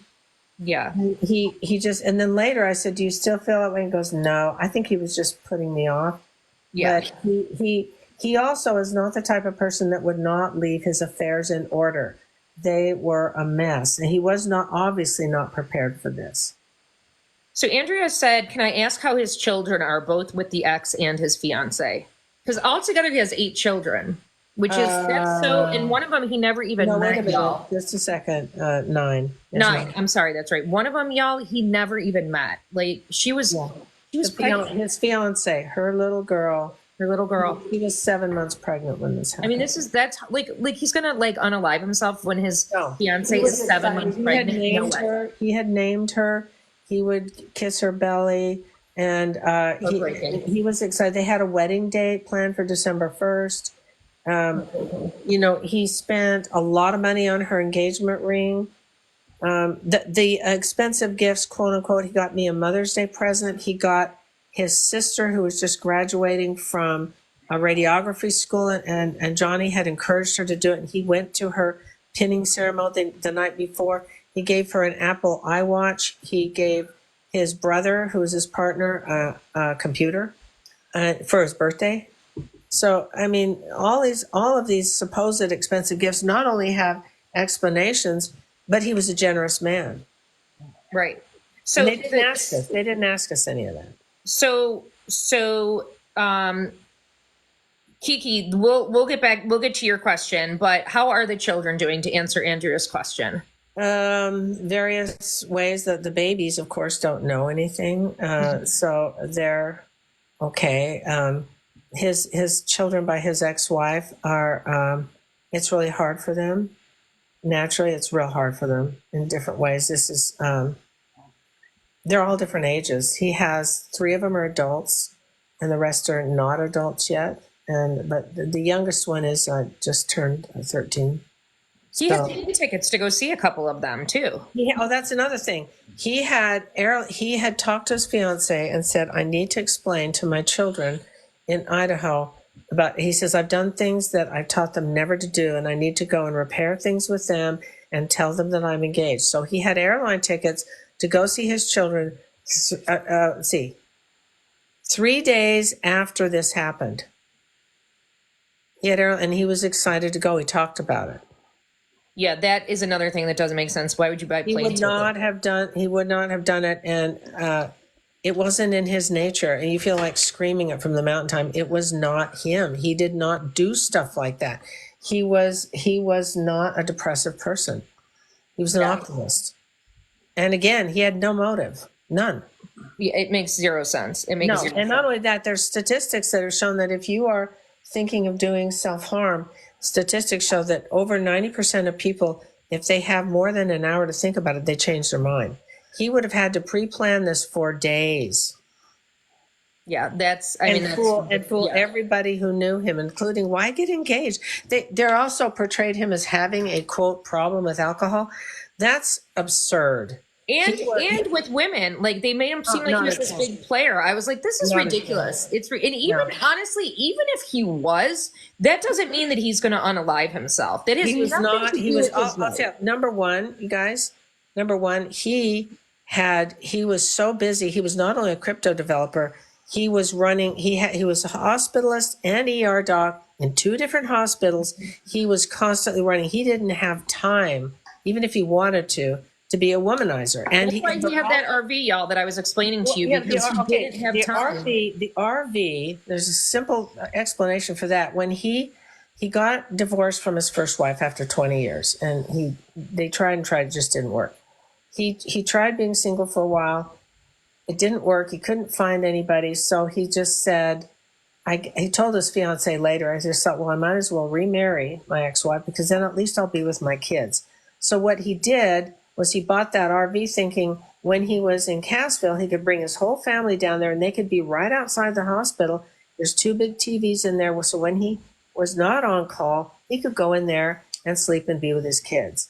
And then their second marriage didn't last very long. It didn't work. So he just kept it as a fancy call room. Mm-hmm. It was not a shaggin' wagon, as they try to say. It was, and he got a really good deal on it. So he just kept it. Yeah. And he lived with his fiance for over a year before he died. And she either worked with him because she was a partner, or when he was working, she wasn't. They constantly communicated with each other, or he was home with her. Right. So Kiki wants to know, why did you not look in the casket before he was buried, like at the funeral home or whatever, to identify? The funeral director suggested that we not, and I think it was because of the damage to his body, if you know what I mean, and I don't think they even embalmed him. Because he'd been in the lake too long. Oh, I see. Oh, so they'd suggest. I'm trying to not say it because it'll make me cry. So I'm trying to not say the reality of it. And my brother, the pathologist, and another brother who was Johnny's partner, Paul. They said they could have, but they were discouraged from doing it because they said they might not, even though they've seen horrific things before, because they loved him so much, it might be traumatic for him to see. Sure, that makes sense. They didn't see. But it's just weird that there was a man there at the lake that had been an ER patient of Johnny's and knew him. They didn't ask him to identify him. They wouldn't let anyone but police see him. Yeah, I mean, that's just, that is just a little bit strange to me. It is very weird. I think that it took them, it's another thing, who takes over a year to determine suicide? My brother said that when you do suicides, it's pretty obvious pretty quick. Yeah, I mean, because, and again, they had ruled it a homicide at the beginning. Actually, they ruled it undetermined. Right, but then they came back, right, and said, we think it's a homicide. They wouldn't ever actually say. Okay, because I did a report where they said, I must have gotten it somewhere, because I did a report where I said police are now calling it a homicide. So they were very evasive. And by the way, the one lead detective, the second time he came to our house as they were leaving, he went up to me and said, "I know your son better than you do." Oh my God. I said to Bob later, You didn't even ask me what I know. You don't know what I know. Like, what does that even mean? Yeah, it was so arrogant. To a mom who's just devastated, and still every day I wake up and don't know how I can go the rest of my life without seeing him. No, I don't. I mean, that's honestly, it's a parent's worst nightmare. It is. And they made it worse. They made it so much worse. And he told one of our daughters, "I don't even have to talk to any of y'all. I only have to talk to the oldest daughter, who was very antagonistic towards him. That's horrible. He wouldn't give her money. I'm just going to say it. Makes sense. Yeah. He didn't. He never said he wanted his kids to be spoiled, and he thought they should earn their way. And he said, if you can show me how you use it productively, then I will. But give me a business plan, and she couldn't. So he didn't give her any money, and she disowned him. So, well, I mean, that happens, unfortunately. Yeah, and that's the only one of his children or any of us who is that way. The rest of us adore him. Sure. Rightfully, and all my other 6 children are absolutely devastated, and not the least of which is our other son, Richard. Yeah, I was going to ask real quick though. Kay Brooks wants to know if you can say the detectives' names. Are you allowed to say who the detectives were? Legally, I don't see why not. Ralph Bartley is the lead detective. He's the one that we're the most upset with because he was the lead guy and he was sarcastic. It's horrible. He was arrogant. Yeah.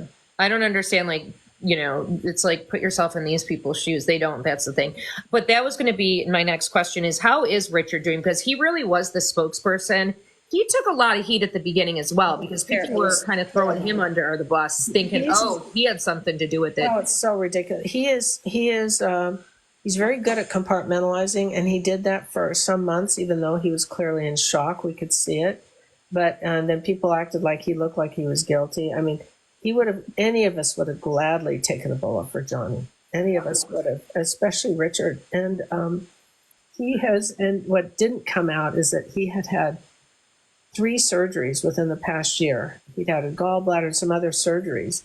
And he'd lost a lot of weight, and he was physically not totally recovered. And he did this anyway. And he's had some physical issues because of the emotional and physical things that he went through. But he's slowly kind of coming back. But it's really hard for him. It's really hard for him. This is his only brother.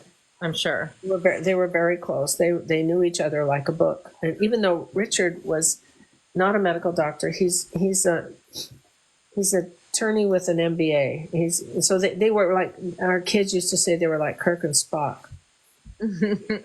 Richard is like Spock. He's the guy that not only reads the fine print in contracts, he writes them. Yeah.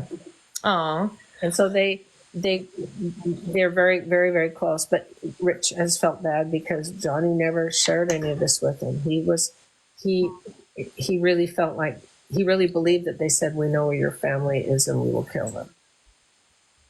So, Dixie, I try to keep my interviews to an hour with the families because I understand how difficult these are, and I'm so appreciative to them. And we've been about an hour. So I want to say, first of all, what can we do? What do you want? What can we do to help you besides obviously spread your story, which we definitely will?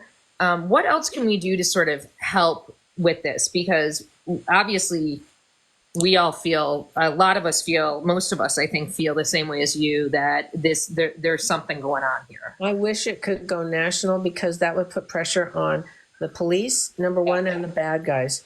Yep. Who did this. And, by the way, Johnny did tell his fiance that the people who abducted him had an Eastern European accent. Interesting. Okay. Yeah. So, the reason we're willing to talk about it is we need it spread because we don't know what else to do. If more people knew about this and there was public pressure on the police department, on law enforcement in Arkansas, I think it's really corrupt. Yeah. I wrote to the governor's office. I got nothing, just ghosted. So I always tell anybody who's watching this that emails are always a good thing to send and question.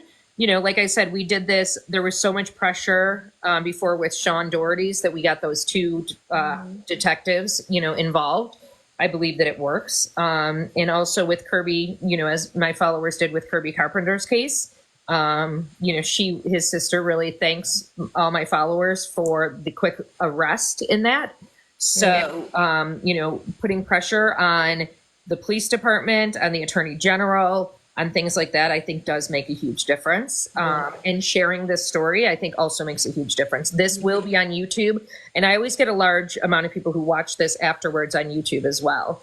And then can I ask, I know we talked a little bit about it, but what do you want to, like, what do you want to say? Like, what would you say to the police to what do you want them to know? Like, what would you say to them, to the detectives and to everybody who's been involved in this? If they would believe us, which they don't seem to at all, they say we lied to them, which is complete nonsense. But what I would say to them is if you knew Johnny, if in fact his sister said it at his funeral, anybody who actually knew him loved him. If you knew him, you would love. You wouldn't say these horrible things about him. You did not know him. Yeah. He people who really knew him loved him. Yeah. And you can, that's very easy to see. One last quick story. One person came forward, a patient who came in the ER, and we didn't know who it was. It was after he died. And she said she wanted us to know that one night she brought her baby in who was really sick and crying, screaming. And I don't remember what the diagnosis was, but she needed a shot. And she said that she'll never forget that Johnny picked up her baby and walked the halls with that baby until it calmed down before he gave it a shot. It was he wanted to comfort her. He could have just held her down and done the thing, but he didn't do that. He wanted to comfort her. Well, I mean, I think that says a lot. And, listen, we will be doing everything we can, if nothing else. I know a lot of people said that they'll be praying for you and your family and obviously all of his children. And again, sharing this story, sending emails and doing what we can from our end to help support you because it's just not right. It's not right. And I really appreciate you coming on to tell the story, to tell Johnny's story and to get this out. And like I said, we will do what we can to help. Thank you for having us. Of course. Thank you, Dixie. And if anybody else wants to stay on, we'll talk. We can continue talking about Larkin and Spoonie stuff. If you don't, you guys can jump off. But we were just in the middle before we started talking a little bit about how her trial, her murder trial started today. And for those of you who, Larkin Riley, for those of you guys who don't know, she's the 22-year-old UGA nurse who was brutally murdered by an illegal Venezuelan immigrant. All right, I'll let you guys out, dogs. I'm going to walk around for a minute. And he actually does not want, go outside. He does not want a jury. He actually is going to just have a judge decide his fate, which I thought was a little bit interesting. I don't know what he thinks. Like, do you think that you're going to get an easier, I mean, I'm curious, like, what do you think? You're going to get an easier, do you think the judge isn't going to find you guilty or what? But I don't know how many of you guys actually watched any of the court case today, because I will tell you, it was, come on, Oreo, get over here. Come here. It was extremely, we need justice for her. You're right, Andrea. And I will tell you, the fact that the death penalty is off the case for this, or is off the, sorry guys, I'm just letting my dog out. The fact that the death penalty is off the table for this one, that makes zero sense to me. He's got 10 charges that he's facing right now. And I don't understand. I don't know why the death penalty is off the case. I don't know why it is. Like, it doesn't. The freak, Oreo. Okay.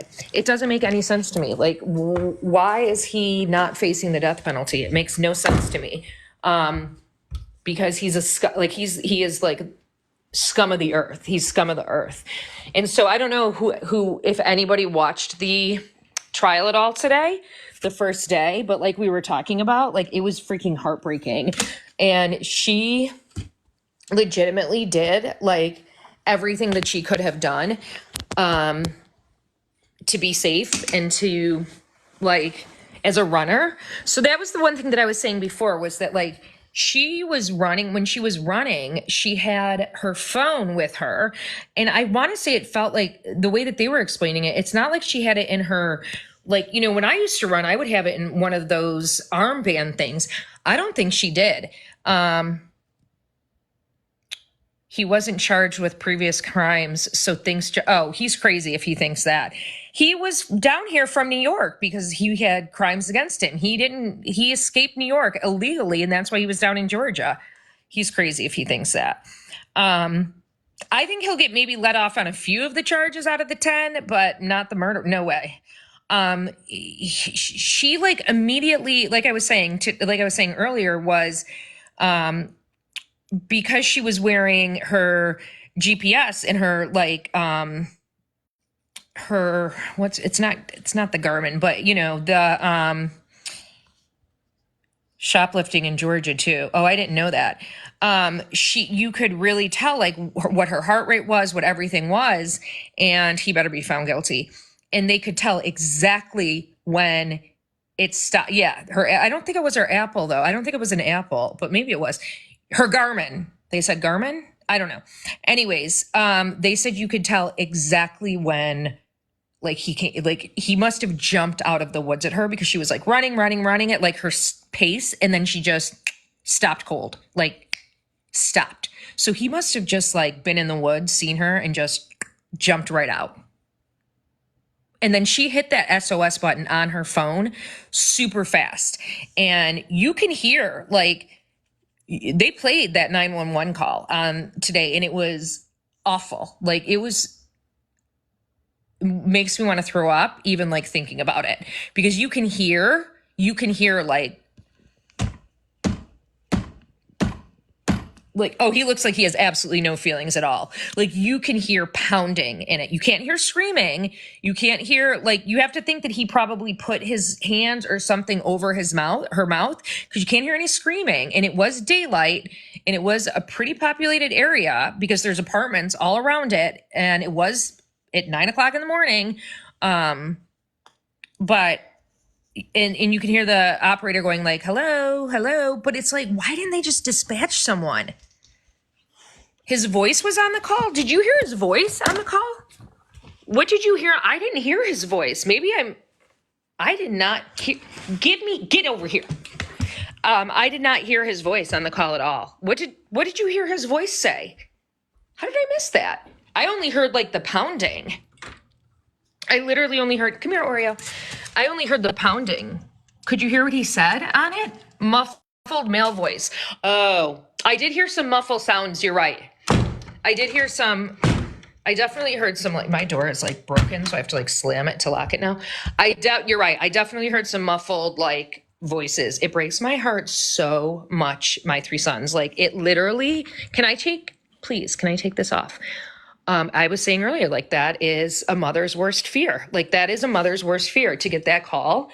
And like they had her roommates were the first witnesses, and how like they knew like right away that something was wrong, because she was like, she did this route. It was like the same thing every day. Like when she ran, she did the same thing, and she was always back like at the same time. And the fact that they were checking her, like they shared their locations with each other.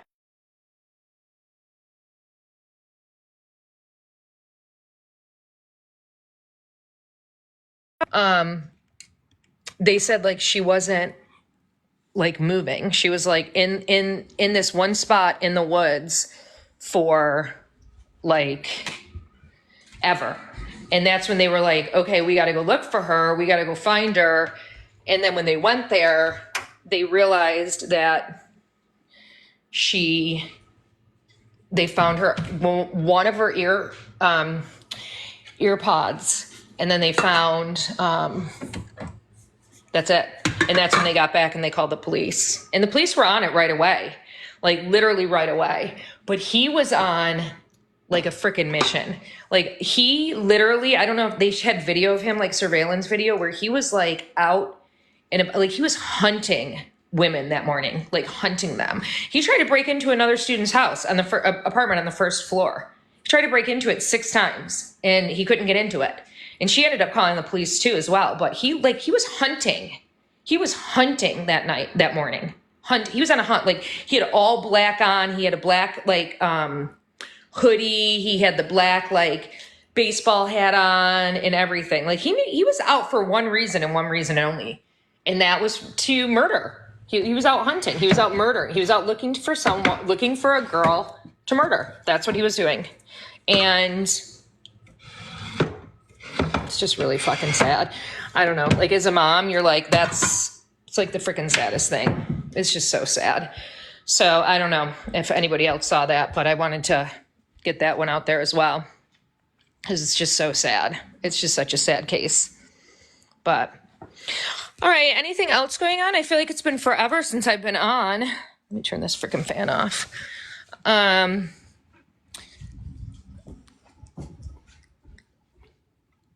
Plus, I still feel like some of my videos aren't being seen. Like, I'm not getting as many views hardly at all, but, you know, still living, still surviving. Yeah, it started today, Andrea. It started today, and he just sits there like zero emotion, which makes me want to throw up. I can't believe you guys still don't see me on. That makes me so angry. Yeah, he just sits there and like he can't speak English. So he just like wears those headphones, which makes me so angry. Any more updates from Caleb? No, I haven't heard one update on him at all. Nope. I did hear that Dog the Bounty Hunter is going to be on Court TV tonight. So if you guys want to go watch him, he's going to be talking about Sebastian's case.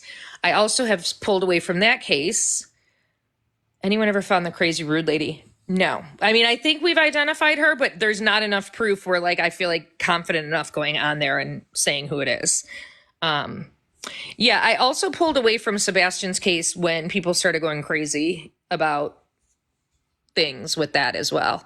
I just feel like y'all know I don't like that drama. So I was like pulled out of that one as well. It's like, we're here to find a little boy. We're not here for like fortune and fame and to see who can get on Court TV or whatnot. And so I was like, now there's like lawsuits and shit going on. It's like ridiculous. It's so stupid. I can't even deal with it. I'm like, this is it. Oh, I can't even deal with it's so much. And I'm like, you know, I go on TikTok and I'm like seeing people talk about drama and I'm like, I can't.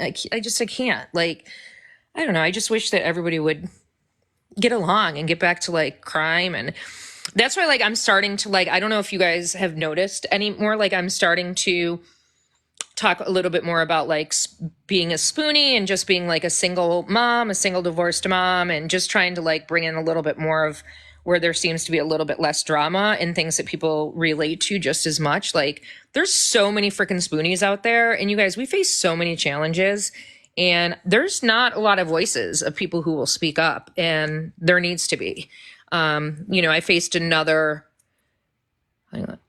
It's so true. I mean, that's all they do is talk about. It's all drama in their lives, and I'm like, I'd rather have 38 people in my life and have no drama than have 200 people in it, and all you do is talk drama. Like I can't.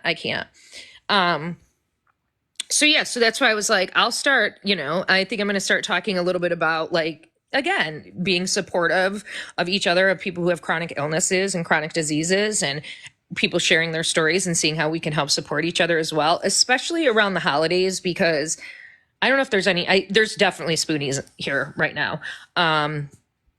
I feel like this is when we need it the most. I don't know about you guys, but like I said before, like that's a big part of the reason I haven't been live lately is because I'm just so freaking exhausted.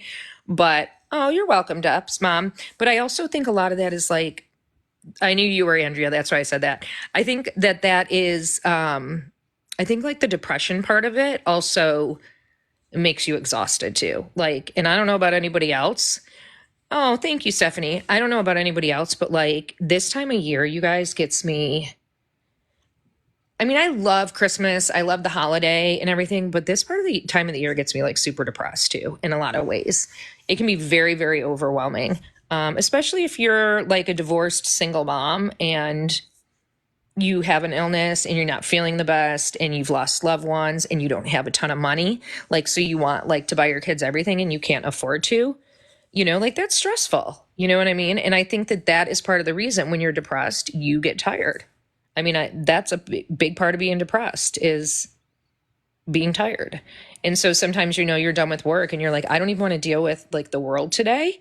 So, right, my three sons, like, I don't even want to deal with the world today. I want to like put on trash TV and go to sleep because like I feel like shit. I have no money. I like, it's the holiday season and you see all these commercials like, it's Black Friday, Target, this and that and this and that. And it's like, I like love Christmas. Do you have about $16,000 worth of girl? I'm the same. I mean, same. Andrea, I literally don't know where I'm getting money for Christmas for my kids this year, you guys. I don't. Like, I have no idea. I'm not kidding. Like, I don't know if I told you guys this. Like, I started fucking driving for Uber. I don't know if I told you guys this. Like, no, you're not, K-Bell. You're not. No, you're not. Believe me when I say that. Like, I legit started driving for Uber. And Lyft, like on the weekends when I don't have my kids, because I don't know what else to do. Like because I can't like work another job where I'm on my feet all day. You know what I mean? Like I can't like, I have to be like, because my legs are so bad. And I feel like with Uber and Lyft, like I'm just driving in my car. I don't do the Uber like foods or anything. So what did you have to do, Andrea? Did you have to get like fake, like the veneers? Yeah, it is. It is. It is. And I will tell you, it is real hard, like to work all day at my regular job. And then you're like, okay, now I have to go work Uber for 5 hours. And it's hard. You're exhausted. And that's the last thing you want to freaking do. But you're like, okay, over a weekend, I can maybe earn $300. But I'm like, you know what? Oh, Andrea, that's horrible. I'm so sorry. And that's painful too. Really? Because I was on gabapentin as well. You should look into that, Andrea. If you were on gabapentin. I was on it for a long time. But I don't know if you guys are looking into like thinking that you need, you should look into it. You should look into it, Andrea. You really should. If you guys are looking into possibly needing some extra money around like the holidays, you really should look into Uber and Lyft. It's very, very easy. It does take about 2 weeks to get your background check. But that's really all you need is like a car and insurance and like a decent driving record. That's it. They do a full background check, but like if you have some free time, like on like I won't have my kids next Saturday at all. So I'll literally start driving at like 11 o'clock in the morning and drive till like 7 o'clock at night. Like I'll work a full fuck. Oh, but hopefully I'll make like, a couple $100. I mean, I need it. You know what I mean? Like, isn't that so sad? Like how it's like, but what are you going to do? This is life. This is honestly life. Life is tough, but oh, that's sad. Oh, I'm sorry. Oh, that's too bad. KK Bell. How'd you break your foot? Hey, Crime and Cask. How did you break your foot? Oh, thank you. Oh my God, you guys, this is my favorite art piece in the world. I got that at a vendor fair when I was in South Africa. And it was from a local artist, literally from a local artist. And you're from Africa, so you can relate to it. Yep. And guess how much I paid for this piece? It's painted by a local artist. Look how big it is. I bought it. No, it did not come framed. It did not come framed. It's on canvas. You're from South Africa? The one time I got out of my different. Oh, I'm so sorry, KK Bell. So you guys, this is from a vendor fair in South Africa. I think it was Cape Town. I'm pretty sure it was Cape Town. And you guys, I paid $70 American for that butte. Do you know how much that would be in America or anywhere else? That is like, I thought for sure that I was going to lose it like in an airport or something because it was like rolled up or something. I don't know what Rand it with. No, he only took cash and he wanted like American cash. So I gave him Yep, the Rand is, yep. So I gave him 70 American dollars and he said, you have fed my family for the next at least month off 70 American dollars. Now I know that's like 104. I know our money's worth like double. But I was like, this is on canvas. You painted this. It's gorgeous. And I thought I was going to like lose it because it was rolled up for me. And, you know, that's a long flight home and you're on no sleep. And I had like a layover and I thought I was going to leave it in the overhead, but I know it's so cheap. Well, everything in South Africa is cheap because our money is worth so much. So I tell people that all the time. I'm like, you can't, once you get over there, like it's ridiculously cheap. I mean, you can spend, we still spent a lot of money. There's no doubt. We were there for 3 weeks though. And we went on a safari. We did everything. Oh my God, it was such a great trip. I need to go back on a real trip. But all right, people. So I'm probably going to go. I got to make my daughter dinner and her friends. They're coming back over for dinner. And then probably get in pajamas and do the same thing I do every night, which is watch trash TV and fall asleep. But maybe I'll jump on later again. Who knows? I would love to jump on a live with other people, but I always feel like there's going to be drama. So I just don't know anymore. You know what I mean? Like if you guys know of a TikTok live where there's no drama, let me know who it is. Cause I'd love to jump on live with other people. It's really fun that way, but I always feel like there's drama. So I don't want any part of that. All right, guys. Well, thanks for joining me. I'll try to do more lives. And Chopper says, there's my baby. Chopper says goodbye as well. I know I love coming on and doing lives too. It's been way too long, but I'll see you guys soon. I promise I'll do some more, but thanks for joining. Have a good night, you guys. See you later. Bye.